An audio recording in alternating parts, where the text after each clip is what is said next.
Greetings, this is Obi-Wan Kenobi, and I have drifted into the underworld. The Star Wars underworld. I have a bad feeling about this. Here we go. We must go to the lower levels. The underworld. You've taken your first step into a larger world. You're after something. Ben. Since I've started the underworld, I've met so many great friends. Chris. I grew up in the 1990s, and mall packaging is nostalgic for me. Dominic. What I love most about Star Wars is that it's fun, and it's all-around good times. So, this is where the fun begins. May the Force be with us. This thing really moves! Whoa! I like this! I can't believe you came all this way to see me.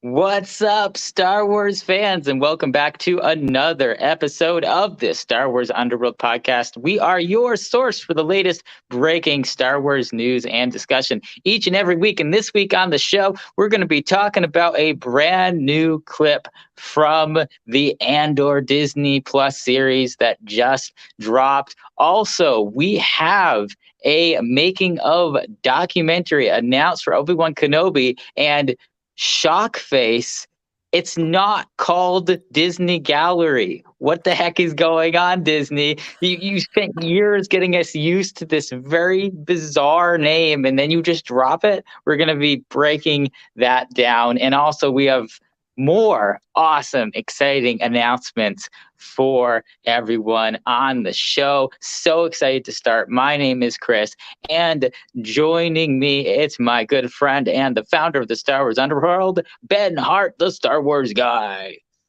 How's it going, everybody? Yeah, good to be back. And we got a whole lot of news because somebody didn't talk about the news last week, so we gotta talk about all the news this week.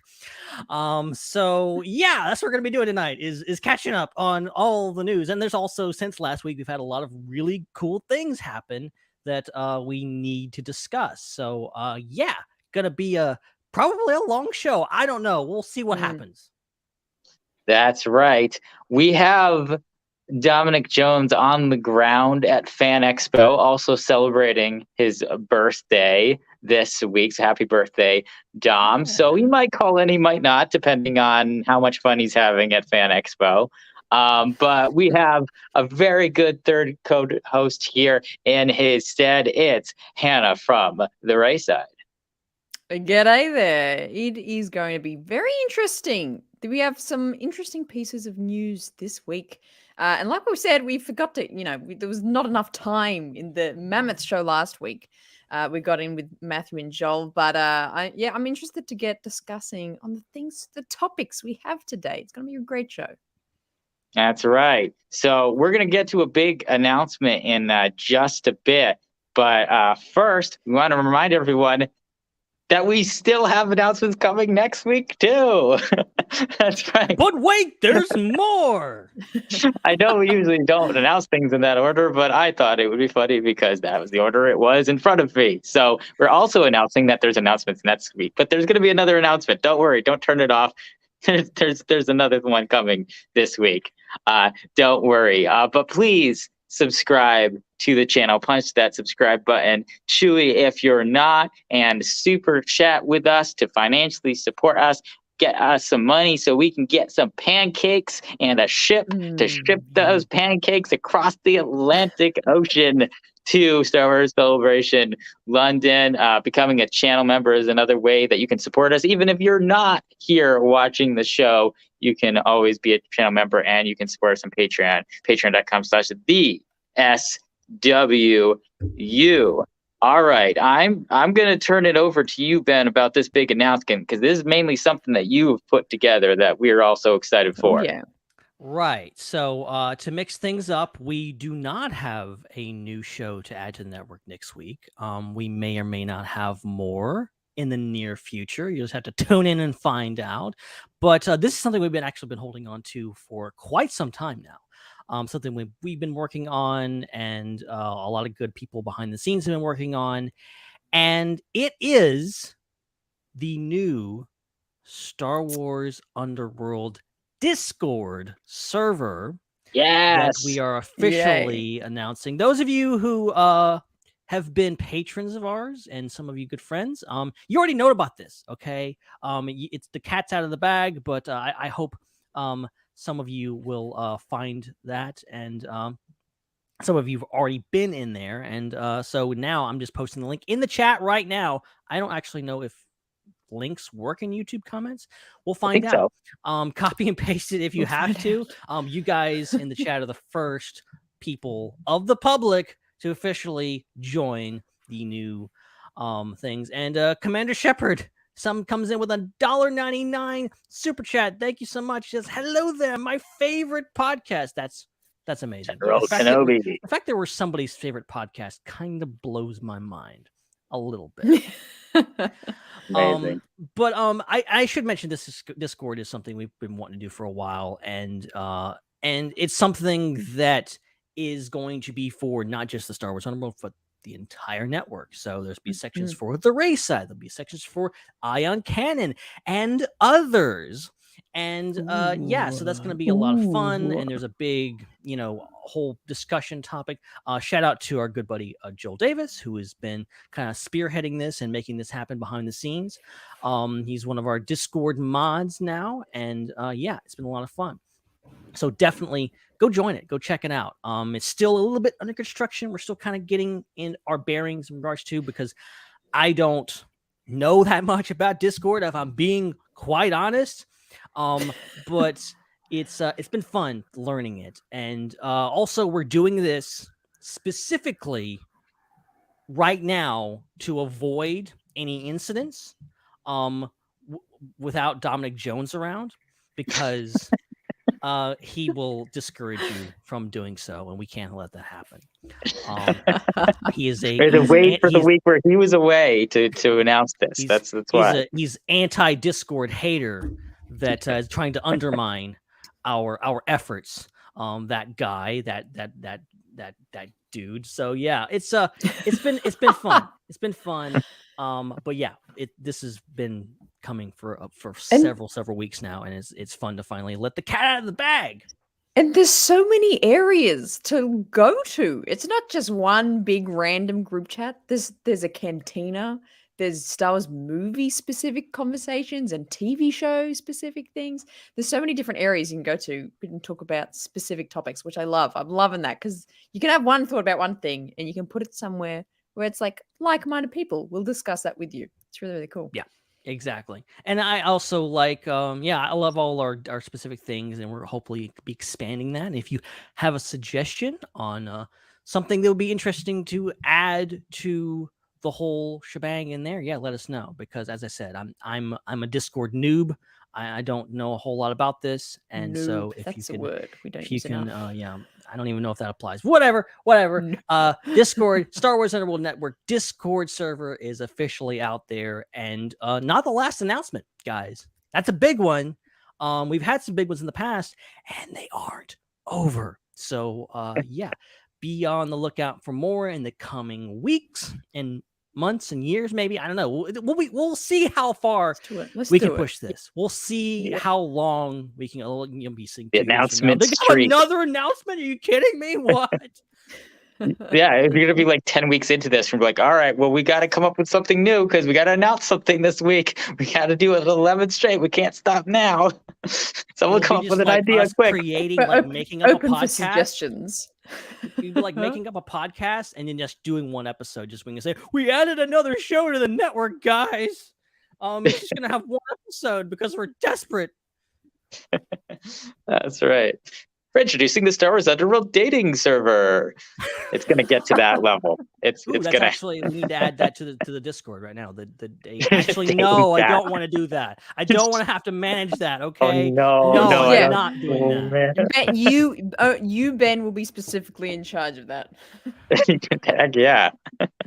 Oh my gosh, that's hilarious. What have I done? So the link to this amazing server, for all you wonderful singles, is can be found in the description of this YouTube video. Somebody please add it later. to the description of the YouTube video. It will be, if you can't find it, I will be putting it on all of our social media and all the social very medias soon. everywhere. Yeah. So check it out. All right, that's all the announcements. Let's get right into the news. There's a lot of exciting stuff to talk about, Ben, this week. There is indeed. The first and one of the biggest news stories to come out of the past couple of days is a big one from YouTube itself. Over at the official Star Wars YouTube channel, they uploaded a new little clip from Andor. That it's not a huge clip, and it features some dialogue from the trailers, but it's nice to see it. And it's not it's not super lengthy, but it does kind of give you a glimpse at the show and kind of our first full scene from the show, which is pretty cool. And it features the first meeting of Luthen and Cassian, seemingly. So nice to see those two characters, not hitting it off. They're not it's Luthen kind of trying to get information out of Cassian. We would show you the clip, but Disney would sue us. Okay, so we just can't do that. But yeah, it's a really fun clip. Chris, I'll let you go first. What did you think of the clip? I assume you saw it.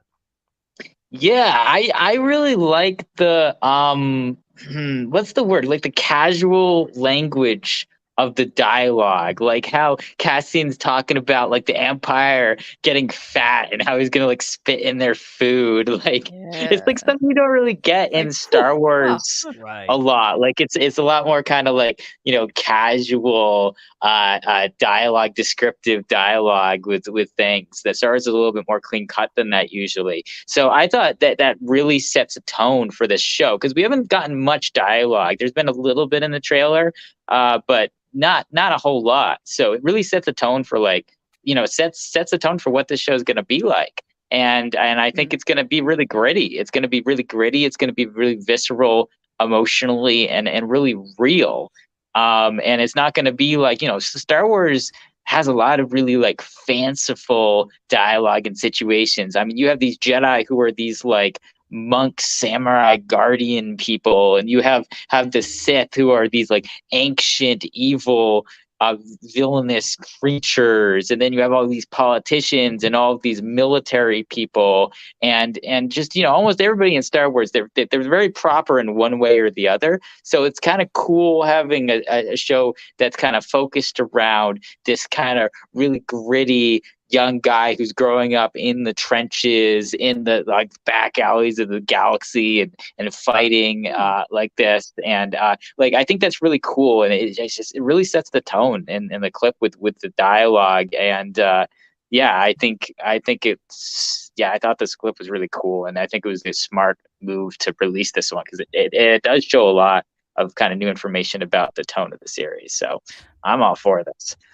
Yeah, it is really cool. The environment they're in is really cool. It's kind of like this. It looks like they just probably went to a old abandoned building in London, maybe. I don't know, and shot this, or maybe in LA. I don't know, depending on where they shot this. London. But like it looks really cool. It lived in and very, very spacey, very Star Warsy, and I like that a lot. And just seeing these two, really incredible actors kind of go off each other and kind of we're assuming that this is going to be kind of the crux of the show is these two playing off each other and maybe Luthen being the guy that gets Cassian into the rebellion. We know he's been in this fight since he was 6 years old, but when did he get into the organized rebellion against the Empire? And this seems to be it. But Hannah, what did you think of the clip? Yeah, well, I really echo all of your thoughts of, what we saw in it is that it's gritty, it seemed very real and down to earth. And I think exactly what you just said, word for word, Ben, of like, we're going to see these two characters throughout the series play off each other really well. And I think it's going to be a really interesting dynamic. And I'm interested to see where their kind of relationship goes. Is he going to be like a mentor to Andor throughout this, or is it going to be like a power imbalance? Like it's going to be really interesting, with those two specifically. But it was actually really funny when this clip came out for like 20. When did it come out? Like, was it 2 days ago or a day ago? I think a couple days at this point, maybe. Yeah. Well, for a good 24 hours, I thought it was like a joke and like a leak and like pretend because I saw everyone sharing it. And I'm like, oh no, this is just someone that's just like, I don't know what it was, but I totally thought it was fake. And then I saw, the official YouTube of Star Wars posted. I'm like, oh crap, this is like an actual clip from the show. Oh my God. So I was a little confused on like how, like what, they didn't really preface it with anything. They were just like, here's a minute 15 of something. It's like, oh, okay. But I really loved it. And I agree. I think it's, it was very subtle in what happened in it. They didn't move anywhere. It was just a couple of back and forth shots of them chatting. But I think it spoke volumes of what we're going to see. We can sit here and we're going to dissect what it means. So I think it was a good clip to show of the feel of the show and the aesthetic. Very interesting. Right. Yeah. It does kind of evoke, what we're going to be seeing. And that's kind of what I've been wondering about the show is like, what is it going to be about? Obviously, the trailers have kind of held things pretty close to the vest, I think, in regards to, Cassian's in it, Mon Mothma's in it, Luthen's in it. There's going to be some rebellion, but to what extent and where is this actually going? And, it's a freaking 12 episodes. Like there's a lot we have not seen, and I'm very interested to see where this goes and seeing these two kind of hit it off in a way, and seeing Cassian obviously in a very different part of his life is quite thrilling. Absolutely. And something that I kind of makes me interested with the trailer, the recent trailer we got like 2-3 weeks ago, is that there was a lot in it, but there was also not a lot in it, where it was mostly like headshots of characters walking somewhere with purpose. Like that was pretty much the whole trailer, where if we compare it to the Mandalorian trailers or the even the Kenobi trailers, there was some really key establishing shots that we could start to piece together. Okay, I think this character's going to go to ABC places and do this kind of storyline, which I feel like for me anyway, I'm still trying to do that in my head of what Andor's going to be like. Obviously we know it's a spy thriller. We know it's about Andor and like, XY people are involved on Mothma and what's his name? Lutheran? That's not his name. Luthen Rail is his full name. Luthen. There we go. Lex Luthor. But they really haven't shown a lot to any kind of hint of the story of the show to me. No plot.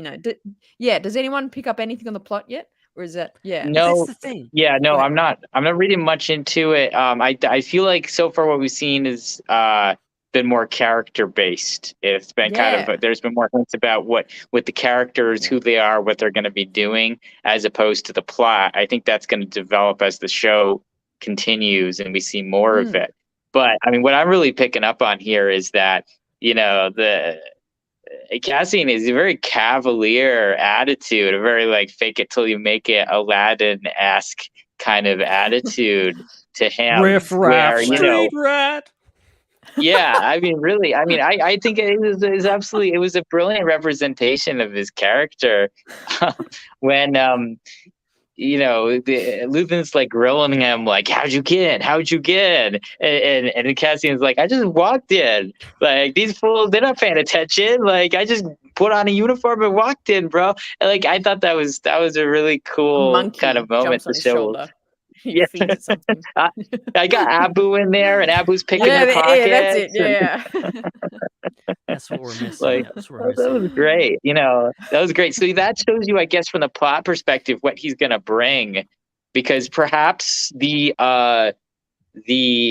rebels are they're a little scared right now. They're like, wow, there's this massive empire. And they control everything, and there's like millions of stormtroopers and all these ships and bases, and we're just a bunch of ragtag covert operatives who may or may not have training, like, and they're probably all carefully planning, like, we gotta do everything right, we gotta get the codes to get into this place, and like all this stuff, doing all this espionage, and so you need someone like Cassian to come in and be like, yo, you just gotta go and do it. Like, it's kind of like, it reminds me of Han Solo on the Death Star when he's running down the hallway and he's just running.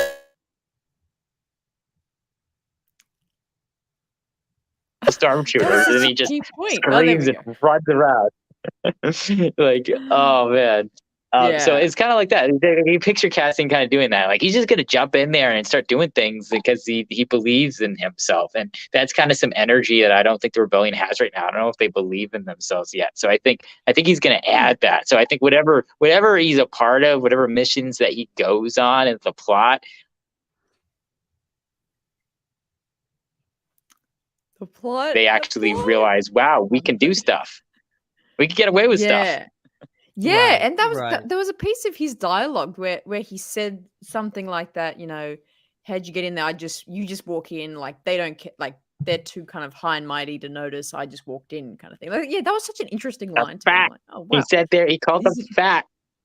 fat. Yes, that They're was so too fat odd. to I don't know notice. why that was jarring. It was just like That that was a very what I casual way to put it.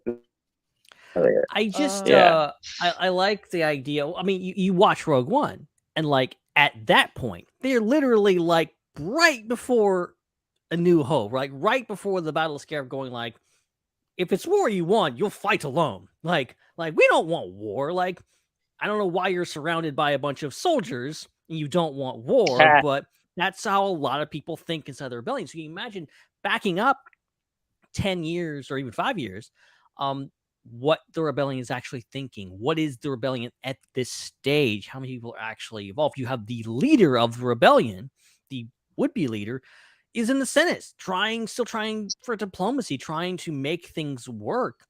And we know she fails, but she doesn't know that yet. And she's still trying to do stuff. When we hear her talking about, oh, I'm doing something else, trying to be an irritation so they don't see what I'm really doing. What are you really doing? All this stuff. I like that idea of like backing this up and going like, how did the rebellion actually come about? We saw it kind of in Rebels. We kind of get this whole idea of the Rebels, Ghost Crew, they're all on their own, and they join up with a larger rebellion, and that comes. But like, what is the politics side of that? What was actually happening for a bunch of people to get together and go like, yeah, we should start a rebellion, guys, because this is bad. And that's something, yeah, like what you said there. We've actually got a fair amount of rebellion content, but I'm still 10 years deep into Star Wars being like, who's in charge here? Like, who runs this thing? Like, is it Ghost Crew joins, but then Ahsoka's a part of it, but she's like a secret to everyone, and then Bail Organa's in there. But when did he? And Mon Mothma's been here the whole time since the beginning of the Empire. But when does she become a full front? Like, there's so many questions, which maybe is answered in like deep book somewhere, but I still question that like every day. I'm like, who's actually in charge here? I'm pretty sure. Whose rebellion is it anyway? The fact, right? The fact that no one stepped forward, it kind of suggests to me that there's somebody behind the scenes that no one knows about. It's got to be Jar Jar Binks. Jar Jar Binks has to be behind one of the two things. He's either got to be behind the Empire or the Rebellion. One of those two. They're good. Both are good theories. You have to wonder at this point, watching all these trailers, thinking back to all the previous Star Wars series, you have to wonder, what is Andor hiding? What are they hiding? Because Mandalorian Season 1, it was Grogu. We didn't see him until we saw the trailer. Mandalorian Season 2, it was Bo-Katan and Ahsoka and Luke Skywalker and freaking everybody. And in the Book of Boba Fett, it was like literally the Mandalorian. They were hiding him the whole time because he was going to have his own episode. And in Obi-Wan Kenobi, it was like, oh, here's Leia. Leia's going to be a big part of this show. We didn't see her in any of the trailers. What is Andor hiding? Maybe it's Jar Jar. Maybe Jar Jar is this. They're going to reveal him to be the secret Sith Lord or the secret rebellion leader or something. Who knows? Maybe Jar Jar's in the Senate with Mon Mothma. Maybe that they're like partners. They're trying to. You can imagine he would still be there, right? Wouldn't he? Right. Right. Like that was the quad. Like Padme, Mon Mothma, Bail Organa, and Jar Jar. Or did he quit the next day? Did Jar Jar would like, oh, Misa have big regrets, and he just like quits the day after he gives Chancellor Palpatine emergency powers or something? He's all big Imperial Senator now. Bump that Imperial Senator. Well, there was a scene. I remember there being a scene way back in Revenge of the Sith that got cut. I don't think it's ever been released, and it's just like Palpatine kind of like patting him on the back, going like, "Oh, you've done well, good old Representative Binks," or whatever else, and like. Forgot about that. What is the fate of, like, we know like from that Aftermath novel that like he's back on Naboo and he's feeling bad about what he did, but what happened to get him there? And I want to believe that like Jar Jar ain't no quitter. He's a fighter. Like he would have been all about that rebellion. Like, Yeah, like think of the missions he went in the Clone Wars period. Like they were very like always to help. You know, he was going along. He went along with Bale to like do that fuel mission that they stopped over in Toydaria, I think. And then he did the other mission with the other senator died. Senator, the one with the three eyes. Yeah, though I don't recognize that as real Jar Jar because that's B.J. Hughes. That's not real Jar Jar. It's not my best Jar Jar. Not canon. Not canon. Oh no. So, my head canon is very. The judge is a very yeah, he would suit the rebellion, in my opinion. He's very gusto with his missions, even though if he doesn't know it, he could definitely fit in it. Jar Jar is the one that convinces Padme to go back to Naboo. Like he's the one that like, you're not gonna sit this one out. We some warriors. We gotta go fight. Like he's all about it's true. Taking it to the gut. You know, so like I think he would be like the first senator. Like maybe he's the one that convinces Mothma to go join the rebellion. Like, wouldn't that be cool? Yeah. Would be. This is not where I thought this discussion would head. I didn't. This is. I like this theory now. This is a good one. You never know. Tony Gilroy, he's got some things up his sleeve. I don't know if it's Binks, but it could be. I definitely agree with you there. There's always a big show of some sort of secret that they've been hiding. That always appears. So yeah, it'd be interesting to see what that is. Totally agree. Knowing the history of Star Wars, it's got to be a Force user.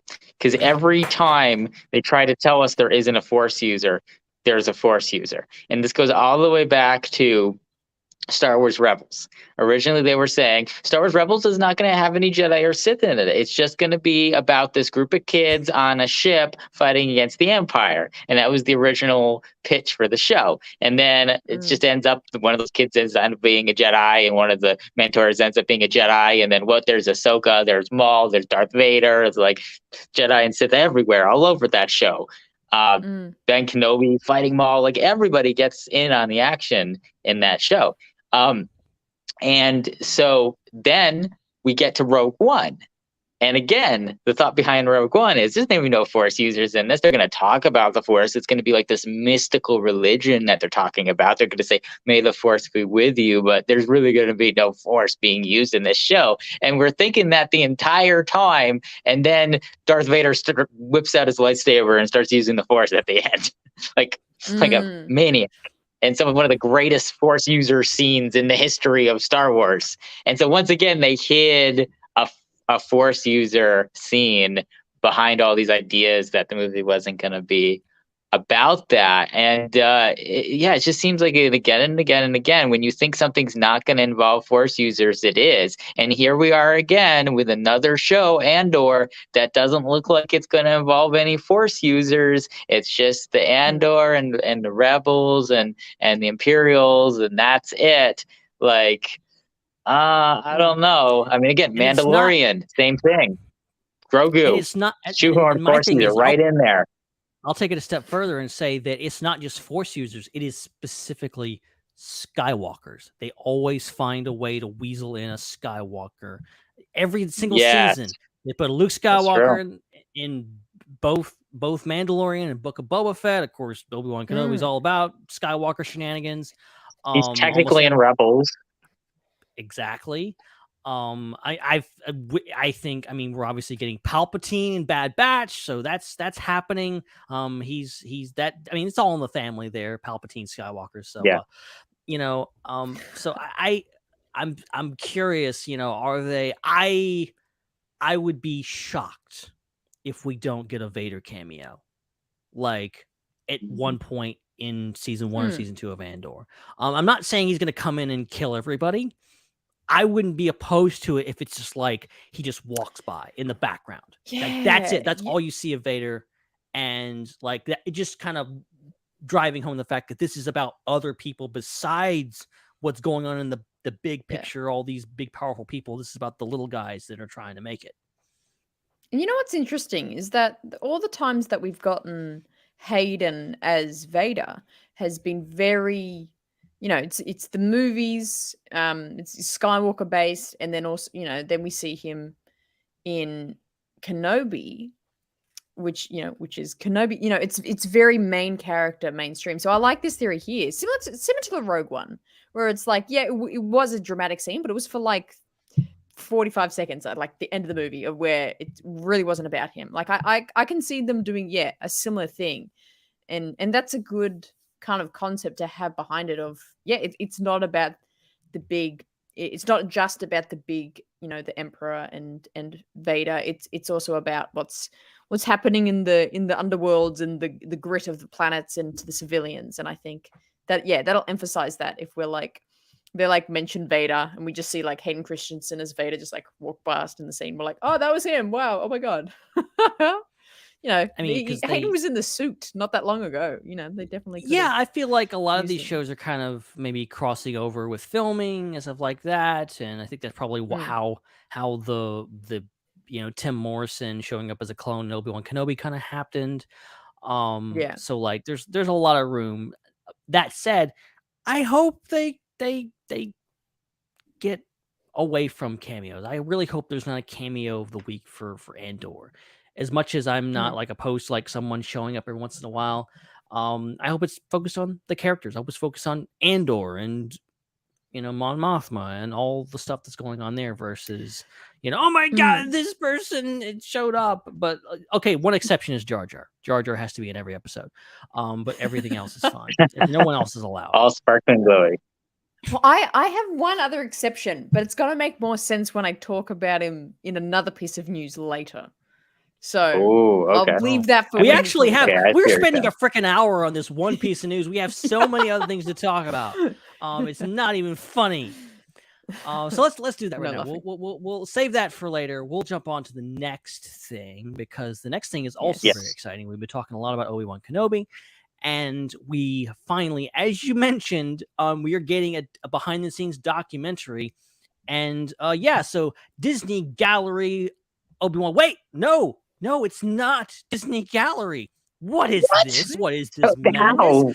Obi-Wan Kenobi, A Jedi's Return, a new documentary detailing the behind the scenes of the series Obi-Wan Kenobi, is coming to Disney Plus on September 28th. And we got a poster just a little while back recently, and it looks like that. And it's really cool looking. Looks cool. Looks nice. Also, I couldn't help but see your tweets, and I didn't have this thought, but I definitely sympathize with you, Hannah. We're like, wait, is it season 2? Is it season 2? They're doing this? I was so disappointed. I can't express the own pain I went through in like 8 seconds. It's a great poster. It's a really great poster for season 2 of Obi-Wan Kenobi, but not. Instead of a season 2, they're doing a movie sequel to the series. I was like, and it's called A Jedi's Return. What better way to celebrate season 2? Like, how could they do that? Nothing like Disney Gallery. Like, why would I think that this was a documentary on the behind the scenes? Oh, where's that? Where's that meme of my disappointment is immeasurable? Yes. And my day's ruined. Yeah. But yeah, that's great. It's great to see this, and you know, exciting to see, you know, because I was starting to wonder. I'm like, are they really gonna do one, or are we not gonna get one? Is Obi-Wan gonna be the one that they don't do a behind the scenes of? Because this is all we get. Like, they don't do a lot of behind the scenes stuff now. We don't get the freaking Blu-ray with, you know, all the featurettes and stuff like that. They just drop this, and here we go. So I hope this thing is like 3 hours long, because it needs to be. But I'm assuming it's not. But these are always great. Like, all of the behind the scenes documentaries that I've seen on Disney Plus, including the Marvel ones, are really good. Like, they're really solid, really a lot of fun. So I'm definitely looking forward to this. But It's great to finally see this happening. Any thoughts on this before we move on? I just don't understand why they're changing the name. I'm all hung up on that. I was expecting them to. It's too long. Death too long. Get rid of They Disney finally Gallery. fixed it, I guess. Go away. Now, I hope we never. Now my hear question that. is: Are they gonna retroactively change the names of all the old ones to something that makes more sense now, so they all fit? I think that's what I'm wondering now. Because this is the first show outside of the Mandoverse. They thought, okay, we can finally get one. We can kind of get rid of that. We can get rid of Disney Gallery. So is that the case? But what are we going to get for when we get to the Mando season 3 documentary? Is that going to be called Disney Gallery again, or Disney is now Mandoverse going to have new The titles? Mandalorian season 3, Disney Gallery season 2. My gallery. Mando's return. Amando's. That sounds like you said Amanda's return. Amanda's return to Mandalore. Amanda has good manners and she's returned. 2 people got that reference. Did you? Jay Star Wars in the comments makes a really good point of, and this is what I was going to say, that there was something about the behind the scenes of the prequel DVDs that just were incredible. It really was they did not edit a thing. They just got every single piece of footage they took and here's 48 hours of it. I don't think it was 48 hours, but it felt like that as a kid. But pretty much so interesting. And for Star Wars nerds, you're just glued to that screen. You're just watching you and pick up the different hilts and choose his hilt, and you're watching all this amazing stuff, and you loved it. And I think maybe for prequelists, we're very nostalgic for that behind the scenes. So. Oh yeah, I was going to mention that whole fact, and I hope that this is similar feeling.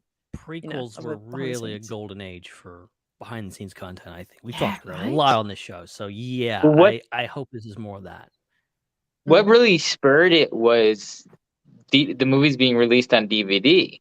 Because back when they were VHS, they didn't have a lot of space for behind the scenes. I remember with the special editions, they had little tiny things on the VHSs. I remember seeing a documentary about the CGI Jabba the Hutt or something like that. So they had a little bit with the special editions, but not much. But it's because the prequels were the first movies released on DVD right after they came out. They had that opportunity to have more space, and you could easily add a second disc to a DVD box, whereas it would double the size of a VHS box. So it was a little bit harder to do that. So I think that's why. But then I think the novelty wore off for a while. After a while, people kind of just started buying DVDs, even if there wasn't really anything. But for a while, the big marketing push behind the DVD was, you have to choose between a DVD and a VHS. You're going to choose the DVD because the DVD has all this behind the scenes stuff. The VHS doesn't have enough space for that. But once VHSs were gone, then the DVDs were just competing with DVDs and they didn't really care anymore. I think that's what happened. Yeah. It makes me think of the Lord of the Rings extended edition, packs DVDs. Yeah. And each movie, you would take it out and you would unfurl. You spend 10 minutes just unfurling this multi-flapped thing with 10 DVDs in it, which is even the movie, because the movies that were so long, there was 2 discs for the movies and then 2 of different types of featurettes. And it was just this awesome thing. And I think as a kid, there was kind of that wonder of ooh, what back there do normal people don't know that I can know? And that was such a interesting part of the DVD experience. I agree. Yeah, and even going into Blu-rays, I remember the first Blu-ray release of all 6 of the Star Wars films. There were 9 discs in that. There were 6 movie discs and 3 behind-the-scene discs. The complete in saga. that box set. The complete saga. No, the other 3 was George's sequel there. That's the question. Right. It might have been there, but in 1 pixel. I remember there were some documentaries where I would put the Blu-ray in, and at that point, Blu-rays, it's like you have it on a big giant TV and it's super high definition, but then they put like the little low res old documentaries in like their normal size on the screen. Unless you like push the like picture mode to like blow it up, they were just this little tiny box. So like some of them were so tiny on the screen, it was really funny in their original form without expanding them. So maybe there's one on there that's like 1 pixel that's like a secret preview to the actual episode 7 that was intended originally. Yeah, I mean, like, can you go back to like you had the home screens for those? Like, I remember the one for the, I think it was the obviously DVD. It was one of I guess was probably the first DVD of the original trilogy. You had the bonus disc, and it would come on, and it would be like the asteroid field, and it would just like see the Falcon flying around. Then you're in the Falcon cockpit, and the music's blaring, and you see all the special features. Yeah. Around. Why is the music it's absolutely so loud? incredible?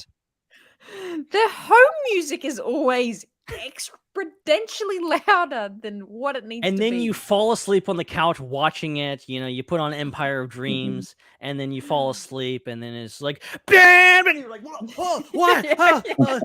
Forgot I was watching this. That exact thing happened to me so many times. Oh my gosh! Wow. I should mention What a really universal quick. experience. There was a trailer that came out with this, which you can watch. I think it's linked on StarWars.com, probably on YouTube too. And then also, this comes out September 8th, not September 28th. What I originally said. I don't know where that came from. I was gonna make this whole joke about how it's replacing something else and how bizarre that is.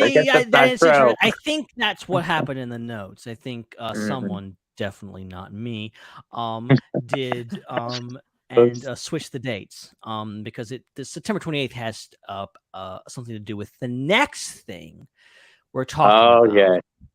And so this is less exciting news, some worrying news, some confusing news in regards to another series, Star Wars The Bad Batch, which we were expecting to come out perhaps September 28th or somewhere around there, somewhere on time in the fall. But now it apparently Disney has removed The Bad Batch from their release schedule. So we got the release schedule for, I think, the full month is September, because they're gearing up for Disney Plus Day and all this kind of stuff. And Bad Batch was not featured. And they usually are pretty transparent about this stuff coming out and making everyone, and this is what's coming out on this day and Disney Plus and all this kind of stuff. They're very proud of this stuff, and they've missed Bad Batch. So either there's a clerical error, or we're going to have to wait a little bit longer for the Bad Batch season 2, which sucks. This doesn't, I mean, okay, it makes sense from one perspective, which is it would be airing at the same time as Andor, and it was a bit confusing why they would be airing 2 Star Wars shows at the same time when we added up the amount of episodes they have. They could just do 1 per week for a whole year. Like, they don't need to take all these breaks. It's been a while since we've had any new Star Wars outside of like documentaries and things. But, you know, it's been a while since Kenobi ended. You know, it's kind of strange that we didn't have Bad Batch running over the summer, or I guess your winter, Hannah. And my winter. Okay, yeah. So it was strange that we didn't have Bad Batch running then up until Andor. So then it got even odder when it seemed like they were going to be premiering one show and then premiering the other show right after that. I guess they're trying to overcorrect now and be like, okay, that was a bad idea. Now we're gonna have to wait till like Andor's over or halfway through to give Bad Batch more spotlight, maybe towards the end of the season or something. Like that's got to be what's going on. But it is just really confusing how they have done it, because I really don't understand why Bad Batch isn't airing right now. Like, it makes no sense to me. Yeah, I totally agree, and I think the worrisome thing is it's not the fact that it's got pushed back, because obviously Andor got a pushback, but everyone's like, oh, that's sad we're not getting it sooner, but that's fine. You know, they re-announced the new date and everyone got over it pretty quickly. But the concerning thing with this is that there's not enough time between the end of Andor and the completely guessed and assumed date of Mando, which would have been end of December, like Christmas time. There's not enough, you know, we're probably getting 16 to 20, I calculated guess of Bad Batch episodes. That's not enough time between, start of November when Andor finishes and December to show that. So it's like, is everything just shifted back now because of this Andor, where it's like, okay, we're going to get Bad Batch in December, and then Mando isn't going to be till, April, March, May next year. Like, is it really going to be that far back, or is Bad Batch going to be completely displaced and we're going to have Andor, little space, and then Mando, and then get Bad Batch maybe in May next year when it originally came out in 2020. Wow, so many words. I've confused myself with the timeline here. Yeah. So, are we going to get Bad Batch May next year, and they're just going to be like, okay, let's just shift this completely, otherwise it'll throw everything out of whack. That's my two kind of scenarios. That makes sense. Joel has an interesting idea, which is he thinks, and he chimes in with a super chat. Thanks for the support, Joel. That they might drop it all at once. That's I like that. No, I hate it. I think I would like that. I hate it. I'm against binge culture. I hate it. I don't want to. And look, how are we going to schedule that on the podcast? How are we going to talk about it? All the episodes at once? Come on now. We're just going to do one episode. Maybe they'll do it. Episode 5 minutes long. Come on now. Maybe they'll do it like Stranger Things, how there was a part 1 and part 2 to the season. And maybe they'll break it into like 2 or 3 parts in those weeks that are between the shows. Like that. I can see them doing that, especially if it's arcs. Like, if you think back to the Clone Wars, like it would have made way more sense for them to release the Clone Wars 3 or 4 episodes at a time, because most of the stories are told over 3 or 4 episodes, but almost always it was 1 episode at a time. It was very rare that they had 2 episodes on at the same time for Clone Wars. And so maybe Bad Batch has a little bit more of that story structure to it, where it makes more sense to drop them like 3 or 4 episodes at a time. And we run through that like 10 to 16 episodes, whatever it ends up being, in just a few weeks. Like I can kind of see that happening. I can kind of see that happening, because if you think about season 1 of Bad Batch, it almost naturally had that kind of 2 halves feeling, where the first half was them establishing what's happening and understanding Order 66 up until the chips and they all get the chips out. I feel like that was a bit of a turning point in the season, and then release the second half where it's like they actually start going out actively to achieve, like, when they start getting into all the Camino stuff kind of thing. So I could see that working. Yeah. Or if they wanted to do it after Andor, before Mandalorian season 3, and wanted to do it in half the time, they could drop 2 episodes every week for a certain period of time.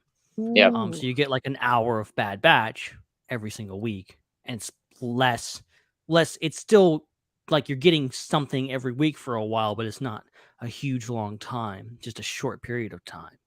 Now, here's the other conspiracy theory, which is, what if this is happening because Mando season 3 is being pushed back? What if they have to reshoot it and it's delayed like 6 months, and they're like, okay, what do we put on air? Well, let's push Andor back a little bit and then fill out the rest of the weeks of Bad Batch. Yeah, I mean, I think what we're seeing now with all this stuff is kind of a willingness to be a little more carefree with the scheduling and go like, well, we need more time with Andor. We don't want it putting it up against something huge like House of Dragon or the Rings of Power or something like that. We want to give it some space. We're going to push it back. Or maybe it was another reason. Maybe it wasn't finished. Maybe Andor needed another few weeks of special effects. Marvel's been getting a lot of flack recently, now that stuff's come out, that they've been kind of treating their VFX artists poorly and not giving them enough time. And I've heard that they've already started to change some things in regards to how much time VFX artists are given to work on this stuff, and it's not just such an expedited schedule, and they have better working conditions. So this could be just an overall, just like, hey, we'll push it back a few weeks, and that's fine.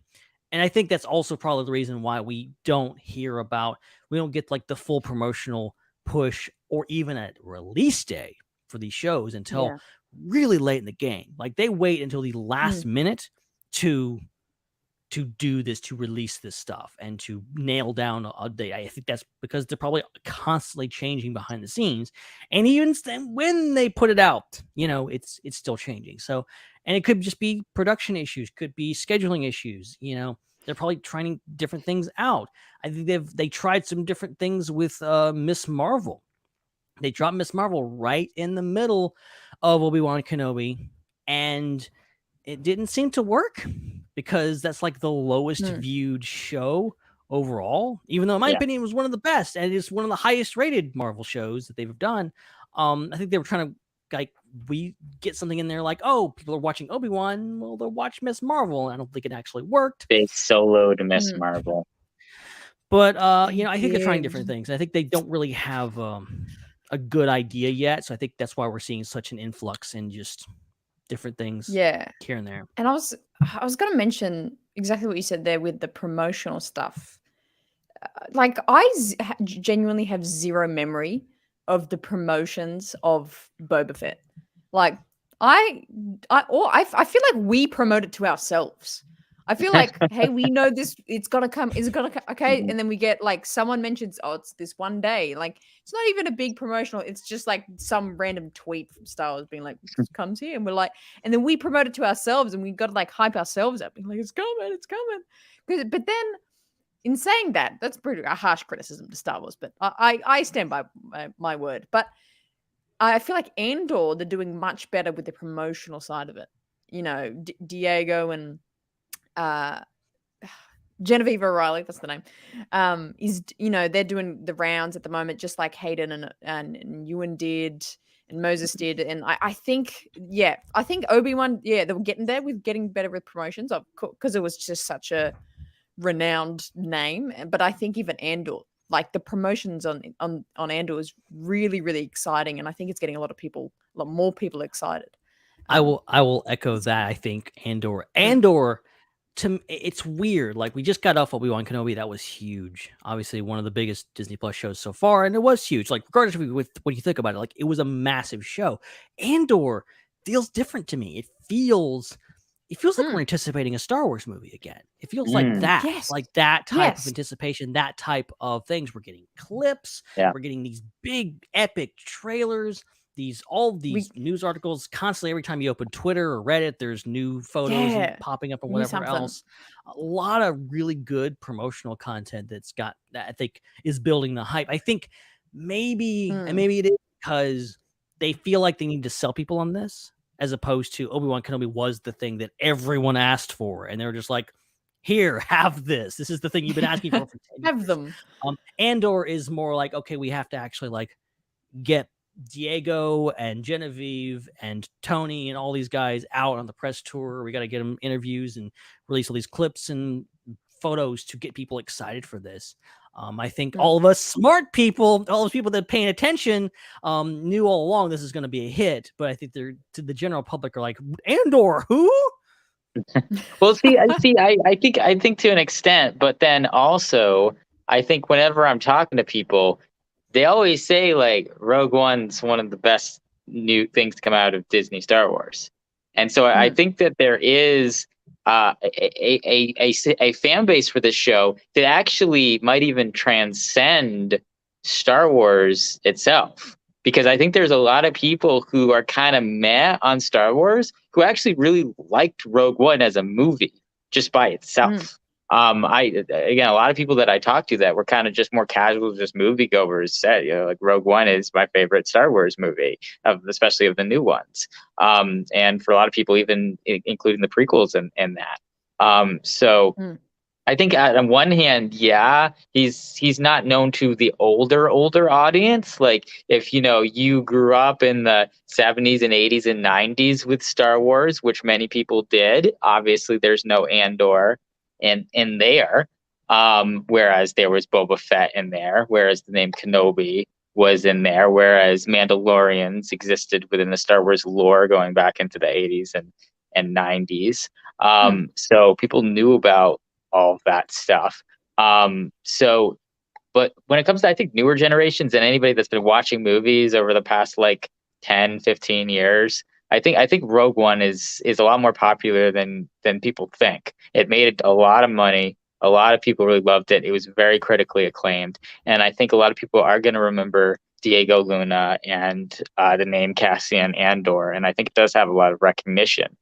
So if anything, they're playing it for. I think the marketing is for the fans that decided not to go see Rogue One because it didn't have Harrison Ford in it and wasn't that nostalgia trip that The Force Awakens was, and the fans that have come in since then, the fans that have come in with the latter of the sequel movies that came out after Rogue One, and the fans of the entire Disney Plus verse that exists now, the fans of Kenobi and Bad Batch and The Mandalorian and Boba Fett, like all of those fans. There's so many people that have been brought into Star Wars with Grogu specifically.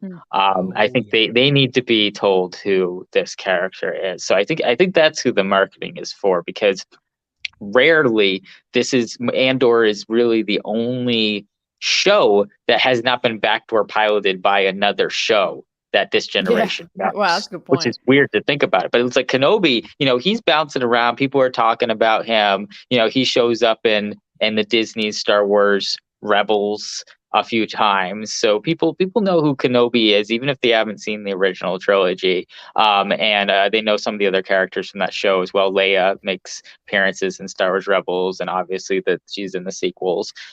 So and then they backdoored Boba Fett from The Mandalorian, so they introduced Boba Fett to a whole new audience through The Mandalorian if they didn't see him in the Clone Wars.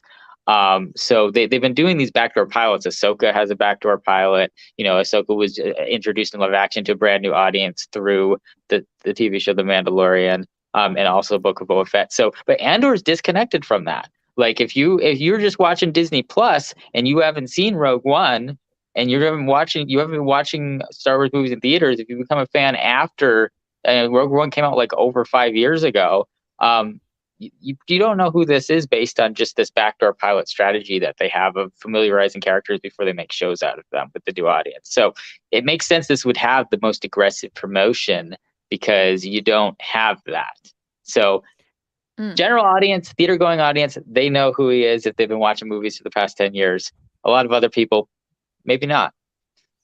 And you just said it, like it's been 5 years. 5 years since Rogue One came out, which is crazy to me personally. But like there's kids out there, there's 5-year-olds that are walking around out there that didn't exist when Rogue One came out. There are human beings that can walk and talk that weren't around when Rogue One was a thing. So not to say that they're the absolute target audience of a show like Andor. Yeah, I was gonna say, but it's 95% it's an example of like they're 5. There's people out there that maybe, and there's a lot of people that there's probably a lot of people still that have not seen anything Star Wars. And I saw another article, I think today, said, you don't have to watch anything Star Wars to watch Andor. I'm like, okay, that's the way it should be. But it is crazy to think that, that's absolutely, there are people that haven't seen Star Wars. This will be their first Star Wars thing, and they're trying to get people in. Yeah, I don't like most of the my family members that I have that are like kids. They're pretty familiar with Star Wars, but that's because like our family is a pretty Star Wars oriented family. Like on both sides, like I have cousins on my dad's side who are really into Star Wars, and I have a cousin on my mom's side that like collected the original action figures in the 1970s. So like we have a pretty strong Star Wars family. And obviously like I don't really have any reason to talk to kids kind of outside of my family, but I do sometimes come across like college students, and I have conversations with college students who are like in their 19 to 22-year-olds, and usually what I hear from them is they saw 1 or 2 Star Wars movies when they came out of theaters, and might have seen a part of one on TV at one point.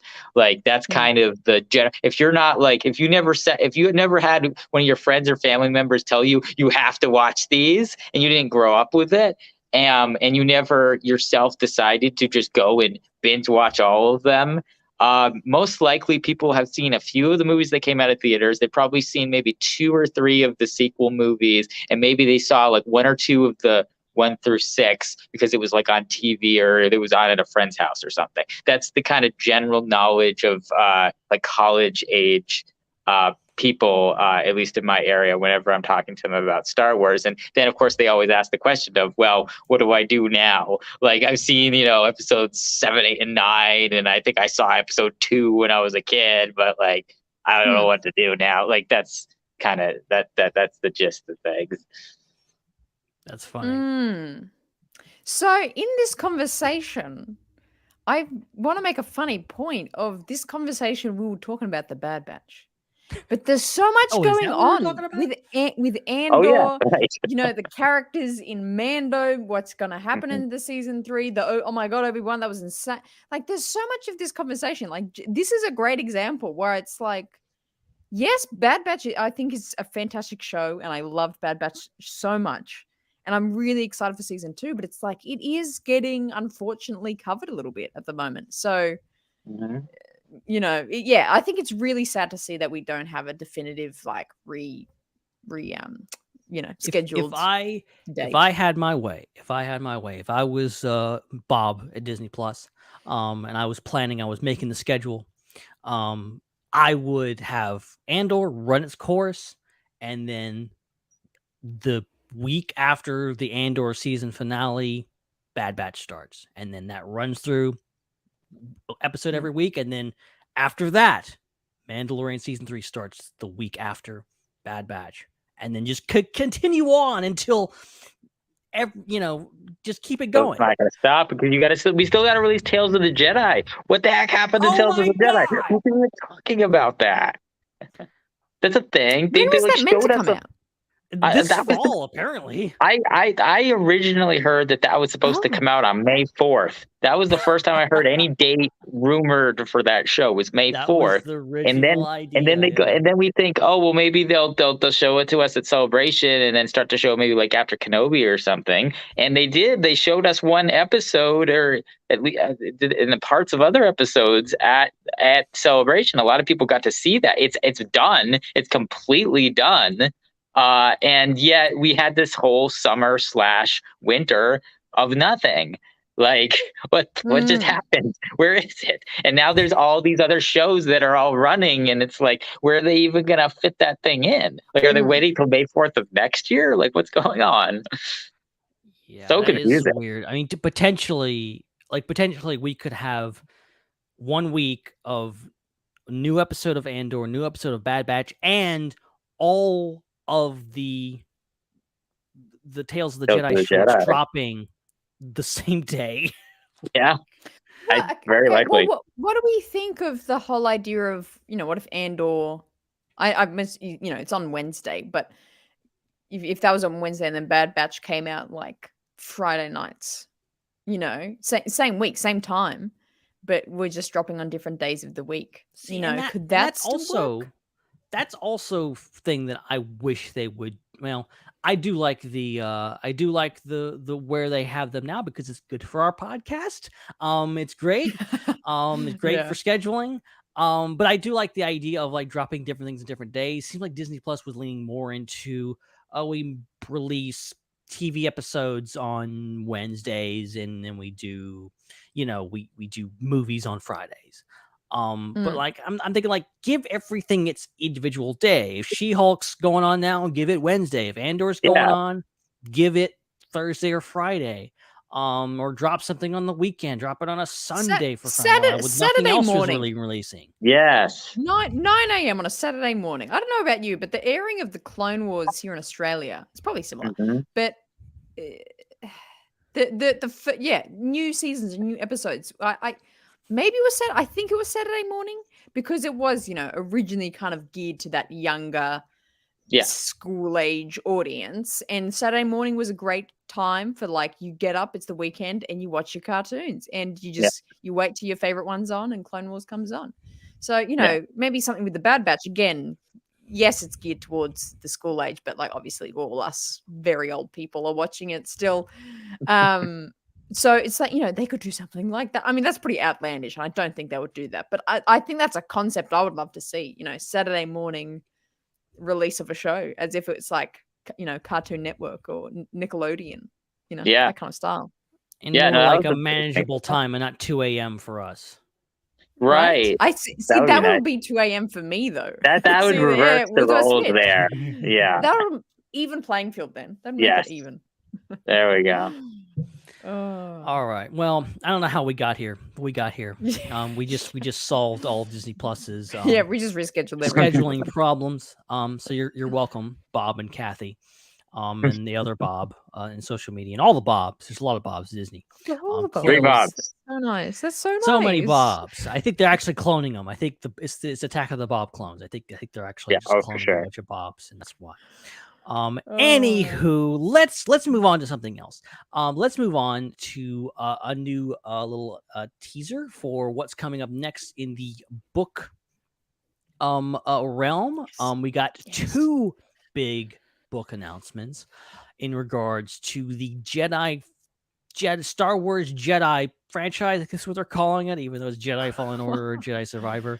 Star Wars Jedi is the very original title. But yeah, okay. Star Wars Jedi titles.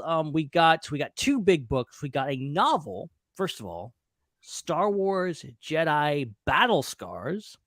And also, The Art of Jedi Survivor is confirmed to be coming out. This comes from StarWars.com. It says the Star Wars Jedi experience is expanding to your bookshelf. Lucasfilm has announced two major releases tied to the Star Wars Jedi game series, of which the Cal Kestis faithful will want to take note. One title promises to tell an original story, while another goes inside the making of the sequel. Star Wars Jedi Battle Scars, a new novel from Del Rey written by Sam Maggs, finds Order 66 survivor Cal Kestis leading the Mantis crew on an adventure set between the critically acclaimed Star Wars Jedi Fallen Order and the highly anticipated Star Wars Jedi Survivor. Star Wars Battle Scars arrives. Star Wars Jedi Battle Scars. Gotta keep that Jedi in there. Star Wars Jedi Battle Scars arrives March 7th, 2023. And obviously, the art of Star Wars Jedi Survivor will be detailing kind of the behind the scenes. The art of books are just always amazing. They'll be coming out May 2nd on 2023. So we have a sequel, prequel, tie-in novel for the video games. This Jedi Battle Scars will be between the first game and the second game. That's really cool. As someone who I've never really played the game, but the story of Jedi Fallen Order is so good. It's really great. All the characters like that. I'm really looking forward to reading, or in my case, listening to this. So this is gonna be great. I don't know what do you guys think of this? Yeah, I did play the game, and I agree that it is an amazing story. I felt like it was just it was at the same poignancy level as an animated Star Wars movie would be, which is really, really cool. It's almost like the closest thing to an animated Star Wars movie we've ever seen to an extent, because there's never really been a true Star Wars animated movie, just kind of like certain episodes of the Clone Wars that were stitched together, and certain things were done with them in theaters or on Disney Plus. So this was really like a Star Wars animated movie in a sense, when you put all those cut scenes together, except you're playing inside the movie and you're immersed inside the movie. And so I think it's really great that this is branching off from a franchise. I mean, the second that they cast Cam Monaghan to be Cal, immediately it was warning signs, right away, okay, they're going to do more with this character than have him just be a main character of one video game. I fully expect this franchise to branch into, maybe we might see at the very least a Tales of the Jedi episode about Cal Kestis. That would be super cool. That would be a great way to bring him in a very minimal kind of dipping your toe in the water type way, just to have him be one episode in an anthology series about various Jedi characters. That would be really cool. And gosh, again, it's Cam Monaghan. He is one of the most talented on-screen actors of his generation. He did an amazing job on Gotham, and he's on many other shows and projects. And I think, a live action Cal is something that would be an amazing addition to Star Wars. I really hope it happens one day in either a TV or movie format. I hope that character shows up as at the very least, a supporting character, if not even something all about him. So the fact they're building onto this franchise, and there's not just 2 games, but now there's a book too that's continuing that story between the games. I think that's really, really exciting for the future of this kind of sub franchise under Star Wars, the Star Wars Jedi franchise. Like, this is super, super cool. I think I thought they did. I never was drawn to SWTOR because it felt so much like Star Wars, just everything's tweaked. It felt like a parallel universe Star Wars going back in time. From as far as video games go, Jedi Fallen Order feels like the most to me like a new kind of branch off of Star Wars from the video game universe. It feels more original to me than even like SWTOR and KOTOR do. So this is exciting. Yeah, and everything of what you said there, I was about to call you Dom. Everything what you just said there, Chris, is exactly. You stole my thunder. My whole theory, actually. Well, you haven't stolen it. I just agree with it. Of coming back to this conversation we had like 40 minutes ago of what are they hiding in Andor, and it's usually a force wielder. I am so certain that that's going to be a big reveal and cool secret of this show is that I'm not sure who it would be, but someone's going to come across Cal Kestis. He doesn't have to be a big part in the show, but he could literally just be in for an episode and, you know, maybe it is Cassian and he runs into it and they kind of have a discussion about, you know, the direction of the Empire and what they're doing and kind of have a connection. There's a shot in the trailer where that looks so extremely similar to Braca, and like it just has. I think it is Braca, and I'm trying to line up the the times and the years and when it is, and I just feel like the situation of Andor feels like a very Cal Kestis context as well, and I feel like there could really be a reasonable meeting of those two characters. So I definitely think that's got to be in there. Oh, well, look who's here. Wow. They're in the spot. Surprise. Hello, Chris. Hello, Ben. Hello, Hannah. Hello, Matthew. We're just taking over the show live from Toronto here, just outside Fan Expo Canada, which is just behind these plants. That is the next week's announcement is our new podcast showing the network live from Toronto every week. Yeah. live from Toronto. It's Thursday night. We're just going to take over the pod for a little bit. Please do. We were just, we're talking about Cal Kestis. We will get back to Cal Kestis. Yeah, it's not like we don't have 1,000 news articles to discuss. Ben, I know. I had to finish the show notes for Ben this afternoon, even though I'm not on the main portion of the show. It's what it is. It's because our conversation last week was just so great. Yeah, we're so full of deep, in-depth thoughts and ideas. For me and from everyone else. You guys had so much to cover, and including talking about Cal Kestis, great, paper to screen to screen pipeline. And on the you guys are talking about the Cal Kestis books and the Jedi Survivor tie-in novels. One of the guests at Fan Expo, which is where we're at, is the author of those books, Sam Maggs. We did not see her today, although we walked by her. We walked by her booth. So that's good enough. There's connections. Good enough. It's all connected what we're doing here. But what's up? What's up? What are you guys? And you guys are talking about Star Wars books. What else? What else is going on? I asked that like I didn't make the show notes. Play dumb. Why don't you? So you may have heard Obi-Wan Kenobi's getting there's a Disney Gallery. The Obi-Wan Kenobi. Actually, no, it's not Disney Gallery. Obi-Wan Kenobi. That's fun. Yeah, it's good. The Jedi Returns, right? Yeah. About time they came up with some new titles for those. I'm here. Don't drop us. I got this. That hurt. Holding my phone this way. Yeah, that's the problem. I'll step on the bench. Doesn't quite line up right. But I think that's going to be really exciting. I think that's going to be really good. And thank goodness they've dropped that ridiculous title. I think the fact that none of the Marvel shows and none of the other Disney shows have that same sort of subtitle, I think goes to show that they know that was a dumb idea. To call that, did to not try and catch brand on. them all. That way. And Star Wars was the only thing they were holding on to with the Mandalorian and Book of Boba, and so I don't think we can expect an Andor gallery in about 16 weeks time or so. I think we can expect birth of the rebellion behind the scenes of Star Wars Andor, or whatever it'll wind up being called. Burst of the rebellion. Burst. Birth. What did I say? Birth. Birth. That sounds birth. Good. I meant birth of the burst. rebellion. Yeah. The rebellion bursts. Rebellion. It's just rebellions are built on hope, something like that. One of those. Hope of bursting through. Yeah. Wow. All right, We're here to burst the Empire's bubble. Yeah, we're taking over the show here.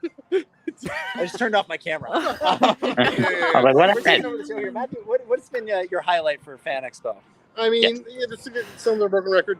Hanging out with people, hanging out with friends. I mean, there hasn't been any too much in terms of panels today. I was able to shop around, go around, see some merch, but hanging out with Dom, hanging with our buddy Din.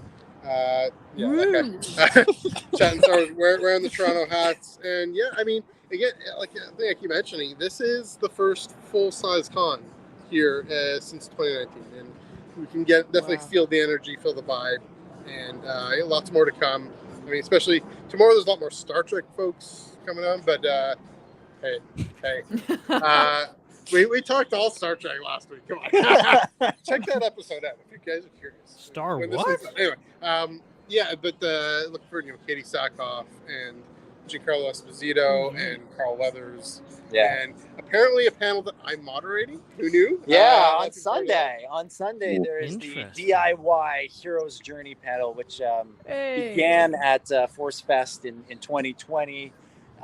Did a live version at Toronto Comic Con in March of this year, and continuing it this go around. Din's been sort of producing it, and Matthew is taking over hosting duties for me because this is the second one in a row I'm going to have to miss. Last time because I had COVID, this time because I have to work. Which I'm not sure which one of those is worse. Dead. But it should be really cool. It's Monday. It's Sunday. Not Monday. Monday is when Ion Canada is. Sunday at 1 p.m. Room 717. If anybody out there is going to be at Fan Expo, it's going to be a good time. Live music, lively discussion, and some guy once said all-around good times, and I think that's what you can expect at the DIY Hero's Journey panel. I'll try and throw that in for you, just to see if I can. Yeah. This doesn't quite. There we go. There you go. I'll try and throw that there in you go. Well, so I have written something for the panel that will be a part of the panel, and so maybe I'll just have to incorporate that into that portion of it. Find some way somehow to do that. My favorite part of Fan Expo so far has been the 70,000 Hellfire Club T-shirts that we've seen on the show floor. I can imagine. I bet. Everyone I see, I feel this temptation to just yell, "Chrissy, wake up!" at them. But I'm pretty sure everybody who's wearing one of those is going to be sick of hearing that by the end of the weekend. Oh yeah. I'm going to ask how many times did you hear Kate Bush or Metallica playing throughout the convention center? Yeah. I mean, Joseph Quinn, who plays Eddie, is here, as is the girl who plays Chrissy. So I imagine the two of them, when they do their panel some point this weekend, that if they don't enter to that song, talk about your missed opportunity. Yeah. I mean, I'm kind of bummed. This is a Fan Expo I have to miss a good portion of because of real life. But there's a lot of Star Wars at this one. Fan Expo is often a con I feel is light on Star Wars, but there's a lot of good Star Wars guests. Anthony Daniels is here, Katie Sackhoff, Carl Weathers, Giancarlo Esposito, Steve Blum is here. Yes. Ashley Eckstein was supposed to be here, but she's under the weather, so she wound up canceling at the last minute. But it feels like it's a Star Wars heavy year, and I credit the Mandalorian with that. It's really pushing Star Wars out into the forefront, and the cast of that show, their willingness to go out to the cons. I think we used to joke that Giancarlo Esposito did a better job promoting season 2 of The Mandalorian than anybody else on that show. including the Disney Plus marketing department. And I kind of feel like he's doing the same thing for season 3, and I feel like Carl Weathers is getting in on the fun as well. So it should be a fun, and Katie Sackhoff too, I think. So it should be a fun time for all the Star Wars fans who are coming out. It's awesome. Yeah. Buy any good Star Wars stuff, Matthew? Yeah, did I buy Star Wars stuff? I don't think I bought any Star Wars stuff yet. No, yes, I did. Bought kind of a, what's it called, like concept art, Ralph McQuarrie Chewbacca. So it's basically yeah. Yeah, it happens to look like that, Yeah, but yeah.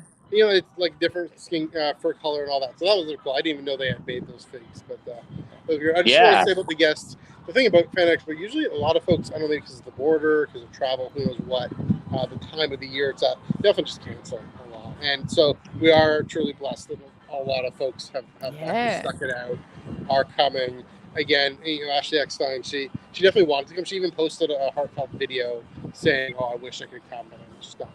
I'm just under the weather, I'm feeling sick." So yeah, you know, she'll be back. We're confident she'll be back sometime, and great to see, you know, celebrating Clone Wars as well as Mandalorian. Yeah. And you know, there was one Star Wars guest that canceled for this weekend, but we never wasn't invited. Yeah, we never expected her to be able to cross the border to begin with. So it's a certain former star. Okay, I see. Of the Mandalorian, if you know what I'm saying. Here, I'll show you what I got here, Matthew. You can hold the camera for a second here. Just keep tweeting that. Here, I got a couple of sweet. Oh, there I am. A couple of sweet Star Wars figures. I got Commander Pyre in the Black Series, which I've been looking for a long time. Nice. I will buy anything Star Wars Resistance related because there's not much of it out there. And speaking of the Mandalorian, I would like to see the baby. Werner Herzog. Oh, so good. Still without a character name. He's called the Client on the figure. Like, you think back to all the Kenner days when they were making up ridiculous names for characters, and nowadays we're just like the Client. That's good enough. Yeah, that guy from that guy. Yeah. I got the ice cream maker in there for us. But Fan Expo looking. It's a good time. It's good to be back. As Matthew was saying, it's our first proper con in Toronto. We've had a couple of sort of mini versions. We had a mini version of Fan Expo last November, and Toronto Comic Con in March, which I was prevented from coming to because of, you know, COVID. Me having it specifically was what. That can cause some problems. Yeah. But it's a good time. It's a good time. But I'm sorry, Hannah. No, sorry. You're right. So, you know, obviously we were all at Star Wars Celebration together, which was a phenomenal experience. But how would you compare the kind of atmosphere and vibe and energy to Celebration to Fan Expo? Well, we're not going to a soccer game, so that's different to start with. That's what already lost points there. Yeah. Hockey preseason instead. Yeah. People could come to baseball games. I mean, that's an option. Yep. But everybody can come on Sunday, so the convention comes to you. No. On Sunday, that's when the Hero's Journey panel is. So you don't want to miss that. Yeah. Can't miss that one. Yeah, so we fill that room and then everybody else. Or we just have the Hero's Journey thing at the Rogers Center. Look, if we could make that happen, I'd be into it. I'd be into it. No, it's too much pressure. I don't want to think that 50,000 people. I'm okay to how many. It's any worse than throwing out a first pitch. But yeah, in terms of the vibe, you know, it's nothing compares to Celebration. Even other big cons like San Diego and D23 in New York, like they nothing quite has that same sort of focus that Celebration has, where everybody's there for the same reason. You know, the thing that's different about, you know, the thing that separates Celebration from most cons is that at most cons like Fan Expo, everybody is there or there's a lot of people there for different things. So you can be there for Stranger Things, you can be there for Star Trek, Battlestar, Lord of the Rings has a huge presence, of course, with the Rings of Power coming up, and Game of Thrones with House of Dragon being on and all that stuff. So you know, in a way, it's really fun because it's this sort of, you know, smorgasbord of great fun and all sorts of franchises. But you know, as someone who's, you know, Star Wars is my number one thing and number one by a long shot. I do miss the singular focus of Celebration, where it's like just go on Star Wars. Whereas at Fan Expo, you have to seek it out a little bit more. The 501st and the Rebel Legion have a pretty sweet presence here. There's lots of people selling lightsabers, lots of people selling action figures. As we mentioned, lots of celebrity guests who are doing panels and that sort of thing. So it's there. The presence is there, and it's not like you have to really look for it, but it is there next to the presence for Lord of the Rings and Stranger Things and on and on and on. But Matthew, you're more. You have a more expansive fandom than I do, so I'll throw it to you for that. Yeah, I mean, so the vibe with Fan Expo, it's trying to be closer to New York and San Diego. Like Dom said, with the larger or the more diverse stories and franchises and what it addresses. It does. So, it does have the big marketing banners for Rings of Power. It has a whole gaming section, the whole. The esports has a big presence at this one, which is esports. Wow. Yeah, which is that's unique. interesting. Yeah, compared to which is something I've been around to the big cons over the years. That's something that's unique to here is that that you can go and watch people play video games against each other. I have a question. Why the heck is Star Wars Battlefront not an esport? If PUBG is an esport, how is Battlefront not an esport? It should be. It should be. That's the next frontier for it. I don't know. It's a good question. Sounds like we need to host the Star Wars Battlefront competition. Star Wars Battlefront 2, the 2005 version, be on esports so that I can be an esports player, please. Mm-hmm. Anyway, sorry. That would be awesome. Lucasfilm marketing. That's probably why I didn't esport. No. No, yeah. So so maybe even with the EA Con, if you know what it's called, that kind of vibe as well. So yeah, I mean, part of another thing with Celebration, Dom and I were just chatting about all the people we know through Twitter, through podcasting, all that. That's less the case here. Here, it's all the folks in Toronto that we know, in the Toronto area that we know, we can gather and seek out. All the different, for me, one of the things I care about a lot is all the different comic book vendors and the places that sell action figures and all that from out of town that can come in. I can't just drive to Ottawa or whatever. They have to come here to for me to give them their money. So yeah, that's also part of the vibe that it is more kind of the Southern Ontario focus in that sense. But yeah, it's more of a celebration. And the thing is, previous fan expos have had kind of a haulage with, the big Star Trek Discovery panel or the big, this show or that show. I mean, Stranger Things has a huge presence here that, it wouldn't necessarily have a celebration. It'd be kind of weird if it didn't. But, so yeah, it's kind of a different thing. Again, sort of like San Diego Lights.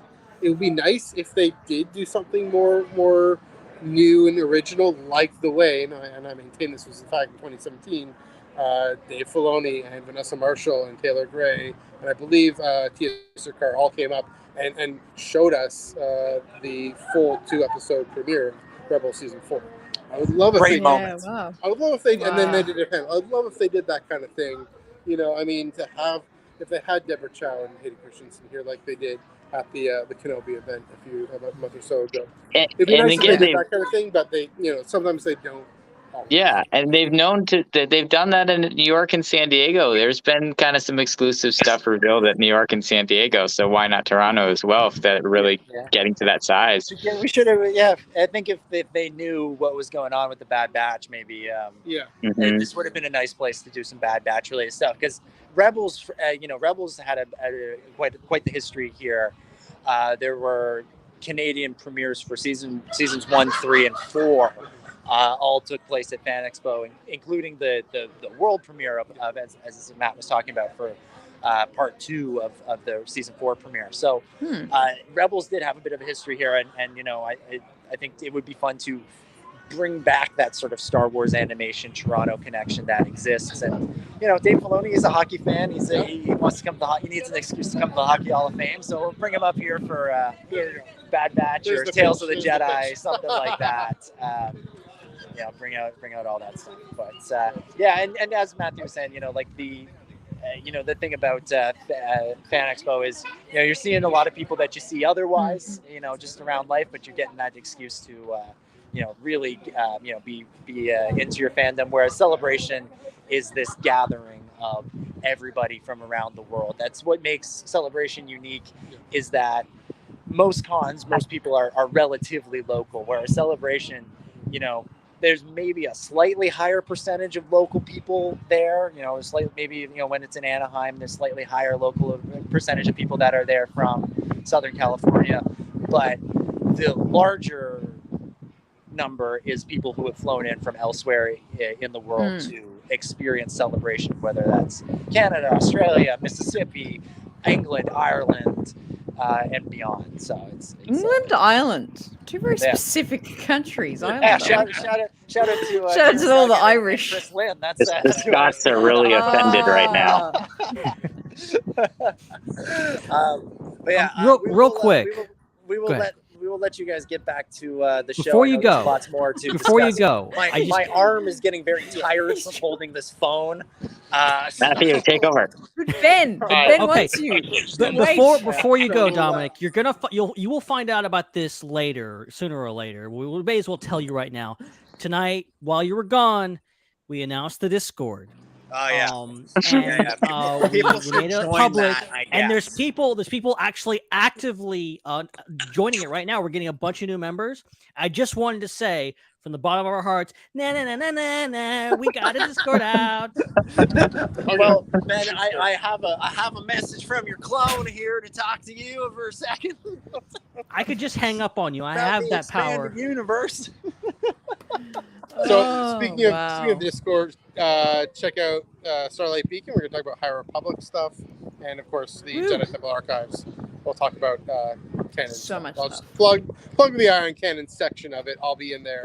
And we'll chat about that. I love it. I will be in there against my will. All the important people will be there. Yeah. But we'll let you guys get back to the show. I will just say that Andor clip is really good, and I cannot wait to see more from that show. Yeah. That the back and forth between Cassian and Luthen just it has me excited. So we'll let you guys go. Enjoy the rest of the show. Thank you for letting us crash and take over for a brief portion. May the force be with you. It's a wrap. Yay! Oh wow! Oh wow! Just okay. That was weird. All right, thanks to Dominic, and make sure you follow Dominic on social media at DominicJ25 for more of his adventures over at Fan Expo and Toronto this year. Ben, we only have so much time kind of left, and there's like 20 stories, so we want to kind of skip to some of the ones that are the most consequential. Yeah, let's thing. And I did such a like Dominic did so hard. This week's. And then we have all of last week still we have not gotten to, and we probably won't. So yeah, check your local Star Wars news site, because you won't hear about it here. I will run over. I'll do the highlights really quick because we do need to wrap this up. So there's a few that I want to talk about. There's a few that are some big discussions. That's why. Like, how about we all pick a couple? That's what I was thinking too. Let's all pick one that needs. Yeah. I'll go first because I have one. The first one on the list is the fact that Rogue One: A Star Wars Story is heading back to the theaters in IMAX. And there will be some Andor footage attached to it. This is exciting for me because I got my tickets today. I'm going later this weekend. I cannot wait.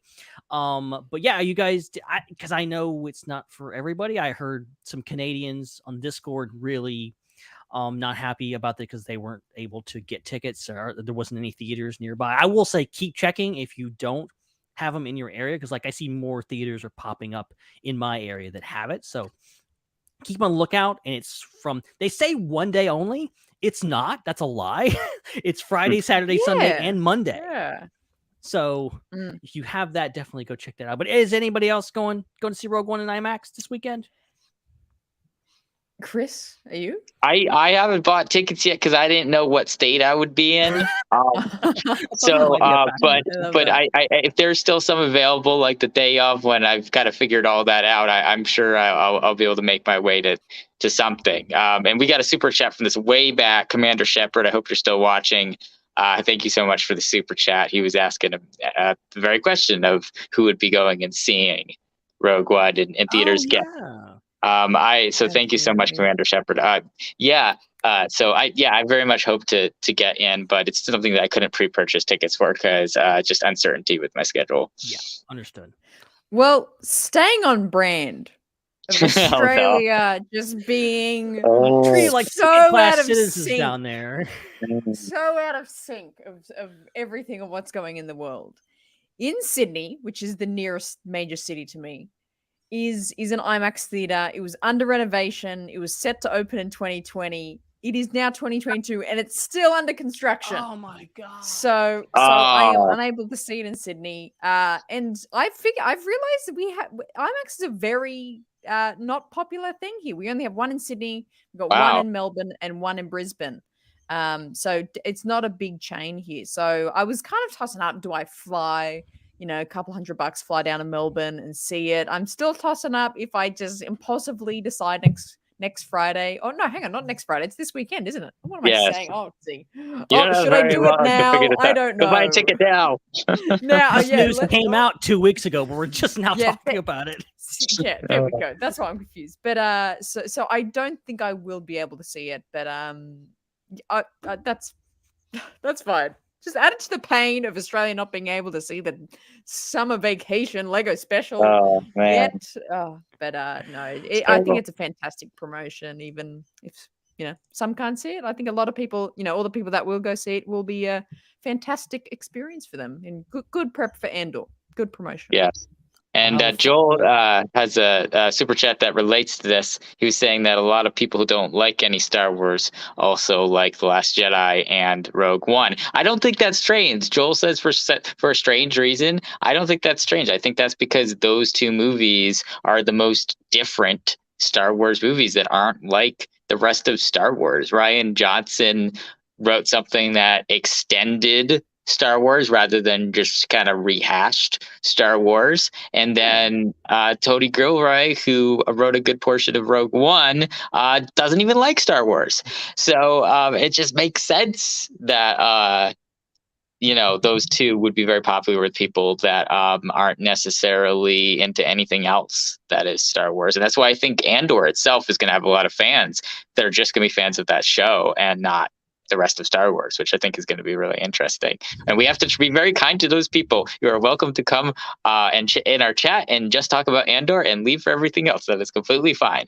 We will take. Go to the Andor spoilers section of the Discord because that's a thing. And go check that out because we need to have a non-spoiler section. I'm gonna have to add that after the show.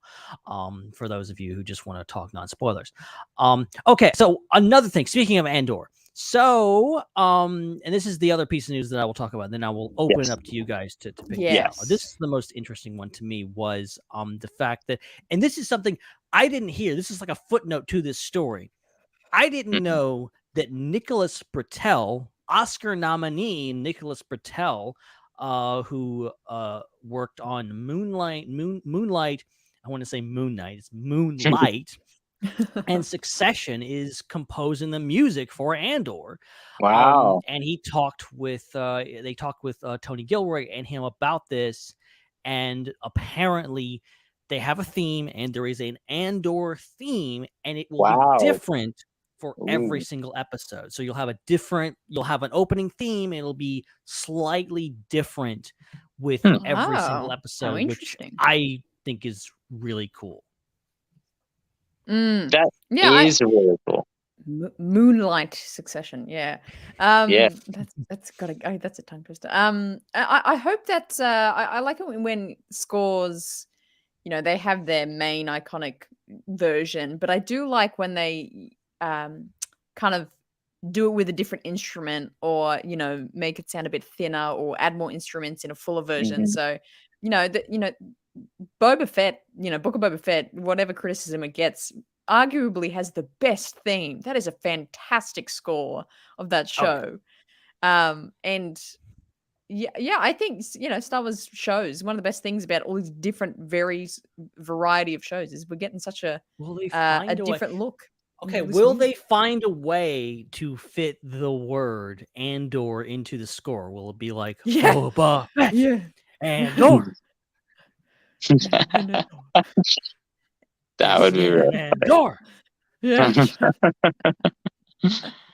That would be great. Oh, wow. I'm so excited for the musical side of this show because Star Wars can always bring such interesting stuff to the music. You never know what to expect. And so I'm very curious to see. I mean, the choices for the music in the trailer was really interesting. So I'm curious to see if it's kind of similar to that or not.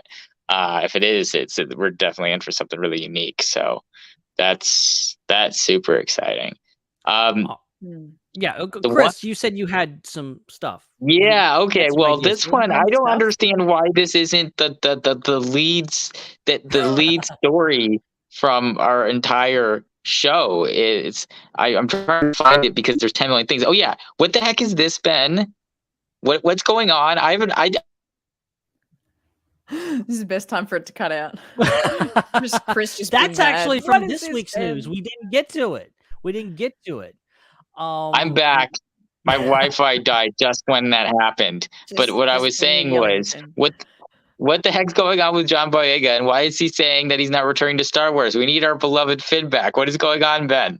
Okay. So this is from Variety. This came out a day or two ago. And they had an interview with him.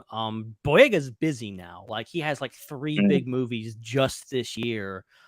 There's one coming out with he's doing with the late great Michael K. Williams. That's coming out very soon, if not already out now. And it looks really good. He's like the star of it, which is crazy. And it's a very different role from anything I've seen him in. And so he's doing a lot of promotion with that. He was on Sirius XM, and they basically, some people were saying that it was kind of taken out of context. It was kind of a clickbaity title because the title of the interview is John Boyega says he won't return to Star Wars. I'm like, okay, that's a bit much. Did he say that? Well, and then he goes on to say, this is a direct quote from Boyega. At this point, I'm cool off of it. I'm good off of it. Tell me everything. No, I'm sorry. That's not the way that's supposed to think. I think Finn is at a good confirmation point where you could just enjoy him in other things, the games, the animation. But I feel like episodes 7 to 9 was good for me. So, and then he goes on to talk about how like he feels a little bit better about what happened. He saw the outpouring of support for people like Moses Ingram and the fact that maybe things are changing with the discourse and how Lucasfilm and Disney have handled things in regards to, protecting their talent, not allowing this crap that we continue to see, racist, sexist, any type of bigotry that we've seen directed, especially at her and what he went through back in the day. I'll read his quote really quick. He says, Moses Ingram being protected makes me feel protected. Do you understand what I'm saying? It makes me feel like, okay, cool. I'm not an elephant in the room anymore because when I started, it wasn't really a conversation you should bring up. You know how things went through. It was kind of like, let's just be silent. It wasn't a conversation you could bring up. But now to see how blatant it is, see Ewan McGregor come out and support it. For me, it fulfills my time where I didn't get that support. So he kind of feels vindicated and like, yeah, there was some bad stuff that happened. And the general consensus seemingly among the studios and the fandom was just like, just ignore it. It'll go away. And now we hear 8 years, almost 10 years later, and it hasn't gone away, guys. It's gotten worse. And thankfully, Disney and Lucasfilm and Ewan McGregor have come out and support that. So, but all this is to say that, like, he's saying this right now, that he's more at peace with his experience, and also he's kind of done with Star Wars. And I don't want to say I don't believe him because he's perfectly willing, but I attribute this to, when you go to IHOP sponsor. Yes, we do. When you go to IHOP and you've eaten just a huge stack of pancakes, just a massive stack of pancakes, and you're so full. You're so full. You can't. It's just like you've eaten your last pancake. Like, if I even think about pancakes, I'm gonna get sick. I can't have any more. I just had too much. And then the person sitting across the table from you is like, "Hey, how about we come back tomorrow? Let's come back tomorrow and have more pancakes at IHOP." And you're like, no, I don't want to. I don't even think about pancakes for the rest of my life. I've had too much already. No, I'm never coming back to IHOP. Okay, I'm done. But then a week goes by, and you start thinking about those pancakes, and you're like, okay, yeah, those pancakes were really good. I was really full at the time, but then this is John Boyega's here. This is the sequel cast. You know, they had their fill of Star Wars. They're tired of it. They want to get away from it. But give them a few years. Give them a little bit of time. Then maybe they'll come back around. Because I think they've earned their time away. But maybe someday soon, maybe within the next 10 years or so, they'll come back around. And I think Boyega, because he goes on to talk about his career and how he's doing smaller projects, and that's great. I think that's wonderful. I hope he goes on and does those things. But I also selfishly want more Finn content in sometime before I die. Yeah, totally agree. And yeah, hopefully this is a positive turning point for him. You know, like we were saying, you can't kind of rush it. We can't kind of rush him and, you know, just make him come back. But I think like what we're doing, trying to make a more positive environment in the, you know, from the fans side of things, you know, maybe this is a good turning point for him. And later on, a couple of years, he'll be, you know, keen to get back. You know, look at, you know, Ewan and his comments about, like, you know, the hate the prequels got. And then, I mean, that took 20 years for the massive, giant, decades-long turning point. And then he's like, this is amazing. All these people love it. I really hope, you know, I hate the negativity he got, but I hope that turning point happens for him, that, you know, he realizes that so many people love Finn and loved his character and loved his performance. And yeah, hopefully we will get him back at some point. If there's anything to be taken away from the story of Star Wars, is that love trumps hate. Love what is more steadfast and is stronger in the long run. And if there's anything we can take from Star Wars fandom, is that hate is short term. Hate is, I don't like this thing and I don't like this person. That only lasts for so long. But these characters and these films that we love will stick with us for the rest of our lives. And, you know, that's I think that's the thing to take from this. And the sequel cast, they will get their, you know, they will get the kids that are growing up now are going to be adults very soon. They're going to be online. They're going to be talking about, hey, where's my Finn movie? Where's my Finn TV show? You know, where's that at? And they'll get the love that they deserve, that they already deserve. They're just not getting as much of it as they need. I was 14 when they were making Force Awakens. Isn't that weird? Isn't that crazy? That's wild. Yeah. Making me feel old. And now I can drive and vote. Probably some other things. I don't know. Yeah. Okay, Chris, one more. You got one more thing for us? No, that was the one that I wanted to. I wanted to say something on that, but I think I'm gonna cut out because my internet's getting bad. Okay. So yeah, I apologize if this doesn't get all the way through, but I just wanted to say that, I mean, he's one of the best characters from Disney Star Wars. Like, he's one of the most unique and original characters. He has one of the most interesting character arcs. There's still places to go with his character, as evidenced by the special that Hannah's yet to see. But there's still things you can do with him. His story is not over. I don't agree with John on that. And so I really hope that people convince him to come back. And maybe it just comes down to somebody's got to write a really good story. Someone's got to write a script that really does justice to the breadth that his character can have, and show the script to him and be like, hey, you want to do this, and get him on board. Mm-hmm. That's what needs to happen. Someone just needs to write a really good script for a TV show episode or a limited series or another movie or whatever it is. I'd love to see him come back in animation more too, as well than he has been. I think this is really sad. I don't think we ever want to hear from anyone that they're done with Star Wars or think they're done with Star Wars. I don't think that's ever a good thing. Like you were saying, Ben, I hope this changes over time. Just like kind of George Lucas saying he was done with Star Wars movies after Revenge of the Sith. Kind of seemed like he was done, but then he started working on Episode 7, and inevitably it was finished by somebody else, but he did start working on it.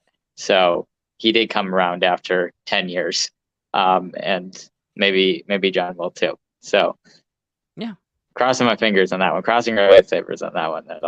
That'll happen. Please. Yeah, I completely agree. I just want to see more of him, more from that. So yeah, it's good to hear from John. Not so good to hear such potentially negative things, but I'm glad to hear he's at peace with it, and he's successful in other areas. Okay, so Hannah, do you have anything for this list you want to talk about?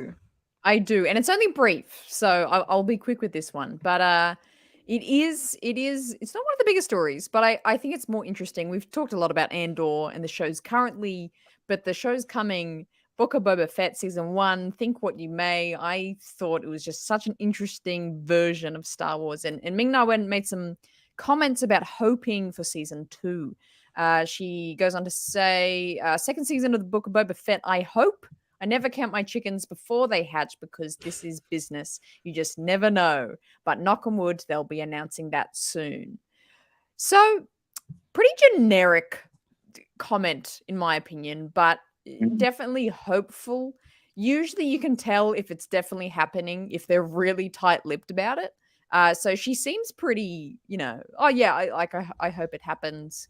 But positive things. I definitely think they could learn a lot from season 1. I know there's a lot of discussion around, what kind of went wrong, pacing and all these kinds of things. But I definitely think a second season of Book of Boba Fett would be really beneficial to flesh out some of those things of season 1, and kind of continue the story of things we didn't really get to understand fully, like, Chrysanthemum's involvement and the classic biker kids hanging around. I think if we got a bit more context, about them and a bit more stories of them, would make for an interesting story, and obviously more of where Boba's going to go with Fennec and where they're headed to now. Are they leaving Tatooine, etc.? So I'm really, really hopeful there's a second season at some point, maybe next year, but maybe the year after that. Do you guys agree? Do you think it deserves a second season? Definitely. I'm never going to say no to more Boba Fett. Never. No, I think, it was more like I was thinking the other day. I'm like, man, Book of Boba Fett, like that was a weird show. It was great though. Like it was so good. Like there was so many great things. I think it was they came out with it wasn't actually in the notes, but there's a little visual effects reel that came out for the Book of Boba Fett.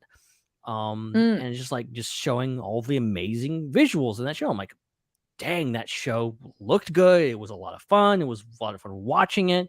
I was bewildered sometimes because sometimes Boba Fett wasn't in the show, but then I'm like, well, this is amazing anyway.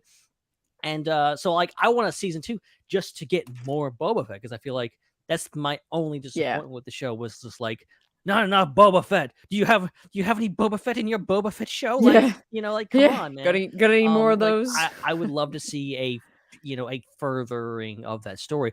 And I mean, I want to believe there's a lot of smoke. Maybe there's a fire, because you talk about this.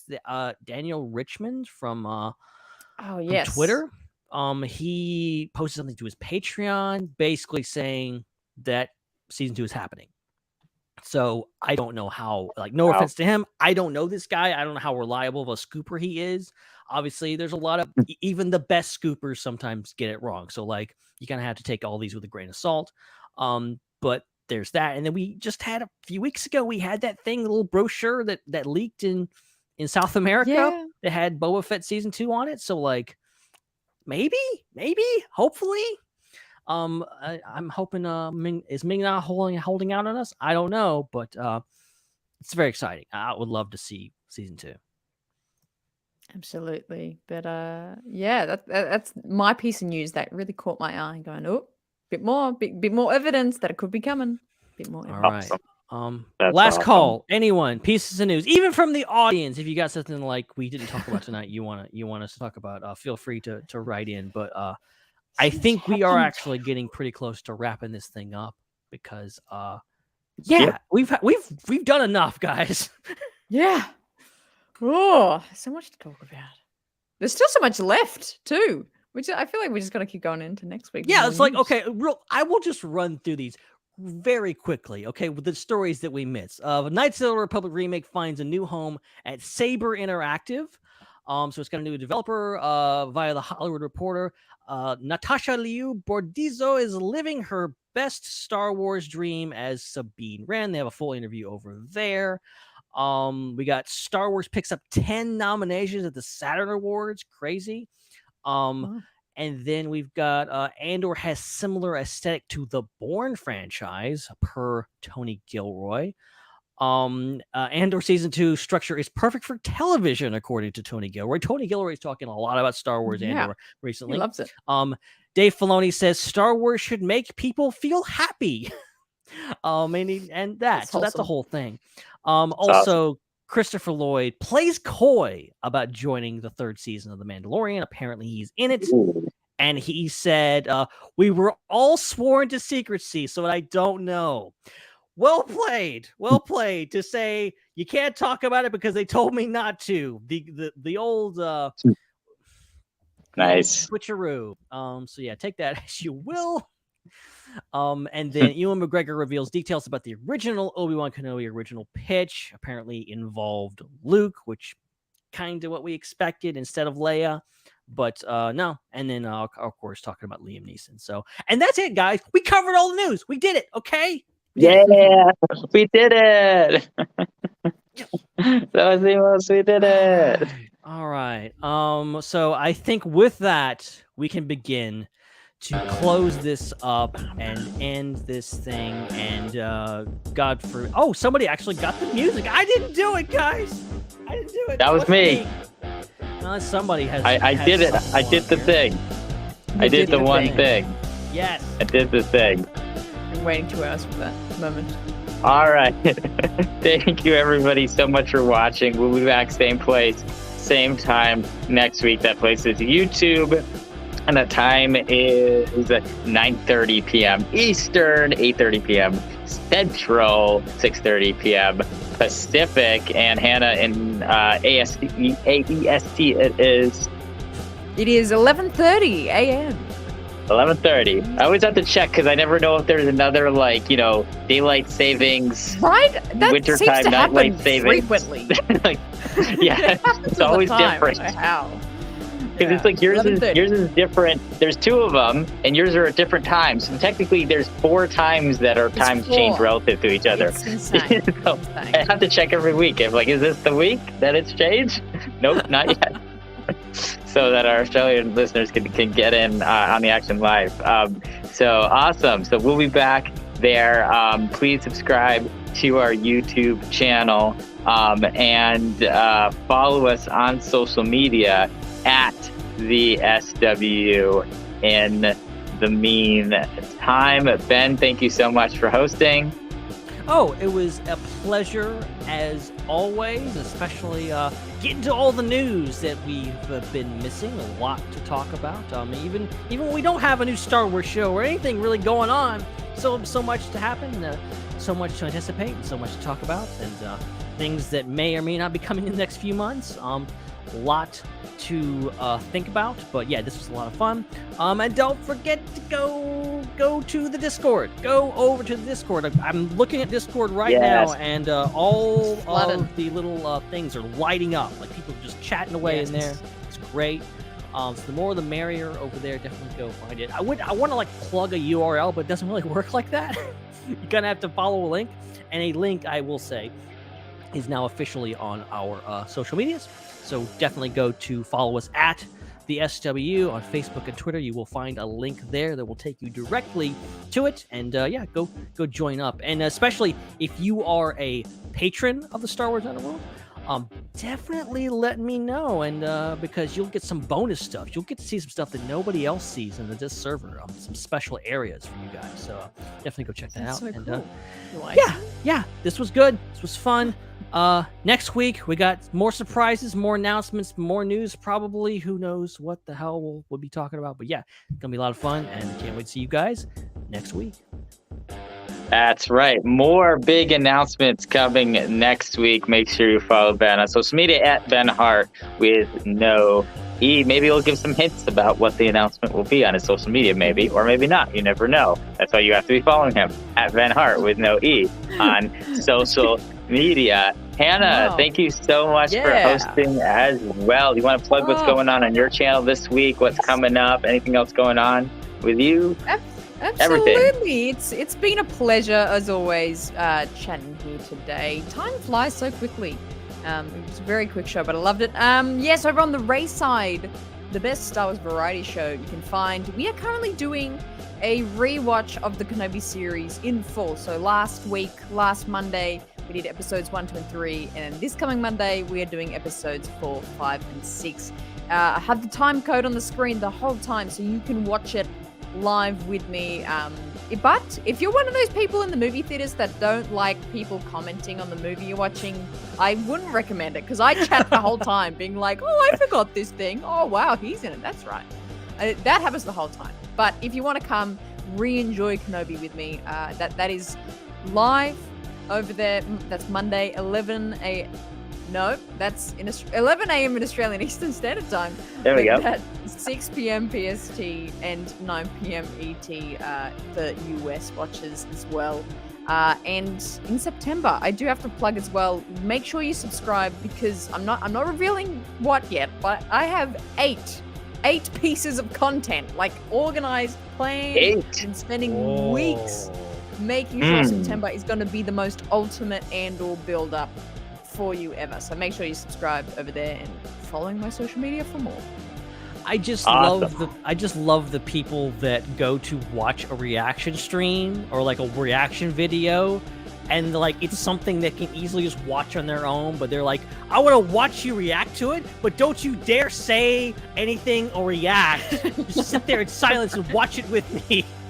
Don't say anything. Just stare in the corner with me. So for those of you listening to the show, you can find Hannah on social media at the Raeside. That's at the RAE side. She has stolen Ben's E. Yeah, she's stolen Ben's E. Not giving it back. That's it. Yep. So that's where you can find her. And you can follow me at Seek3PO, SEEK 3PO on social media, including TikTok. I'm still making TikToks. I make one every 6 months, but I still do it. I made one 2 days ago. I'm still doing it. At Seekell on TikTok. Become my 25th follower over there. I have so few people. And again, at the SWU is where you can follow everything going on at the Star Wars Underworld. Make sure you check out our Patreon, patreon.com/theswu. Like Ben just mentioned, that's where you can get some exclusive special access on our Discord, in addition to seeing our bonus pre-shows that we do every week, and in addition to the merch that you can find over at patreon.com/theswu. And others, three different types of things you can get over at patreon.com/theswu. And the Patreon bonus show and the Discord, that's at any pledge level. And then if you want merch, it just depends on how much the item is. So super straightforward over there, patreon.com/theswu. Help fund our pancake cruise. Maybe if we have enough patrons, the cruise just won't be for the pancakes. It might be for all of us. We might all be taking a cruise. Pancake cruise? What on earth is that? Is that a boat of pancakes? Okay. So the original idea is, they don't have IHOP in the UK, so we have to ship all the pancakes over there somehow, and we might need to get a boat. And here's the thing, if we're going to get a boat for the pancakes, maybe we should get a boat for all of us, because most of us have to cross some type of ocean to get over there. So maybe we can do a little world cruise and pick everybody up. We love it. Yeah. We have this multifaceted plan that includes us convincing IHOP and Carnival Cruise Lines to merge together to create a new super company, so that we can have our IHOP Cruise Lines vacation. The around IHOP the world. iStop or Ultimate Pancake Cruise Liner. Yeah. You eat, It's a thing. we ship. It's gonna happen. Yes. Yeah. So patreon.com/the SWU, I can guarantee that 100% of the proceeds there will go towards the IHOP cruise. I guarantee. Make it happen. We just need one of you to sell your house, and it'll happen. You can live on a cruise with us. Just one of you. One lucky viewer gets to sell their house. One. In this market, right now is the time. You get Patreon.com/the free SWU. pancakes for a week and a vacation. Bad news is you're going to be living in a van down by the river. That's right. We'll give you a van. The pancake we're van. promising too much The van, here. pancake van cake. It's gotten out of hand. Clearly, it's gotten out of I have hand. to walk that one back a little bit. Inside to walk joke, gone that one too back. far. Okay, email us, swunderworld@gmail.com, and please leave us a review on Apple Podcasts or anywhere else that you leave a review. All right, that's it. We are out of here. We'll be back next week. Until then, for Dominic and Matthew and Hannah and Ben and all the other fantastic contributors we have here at the Star Wars Underworld, my name is Chris, and may the Force be with you.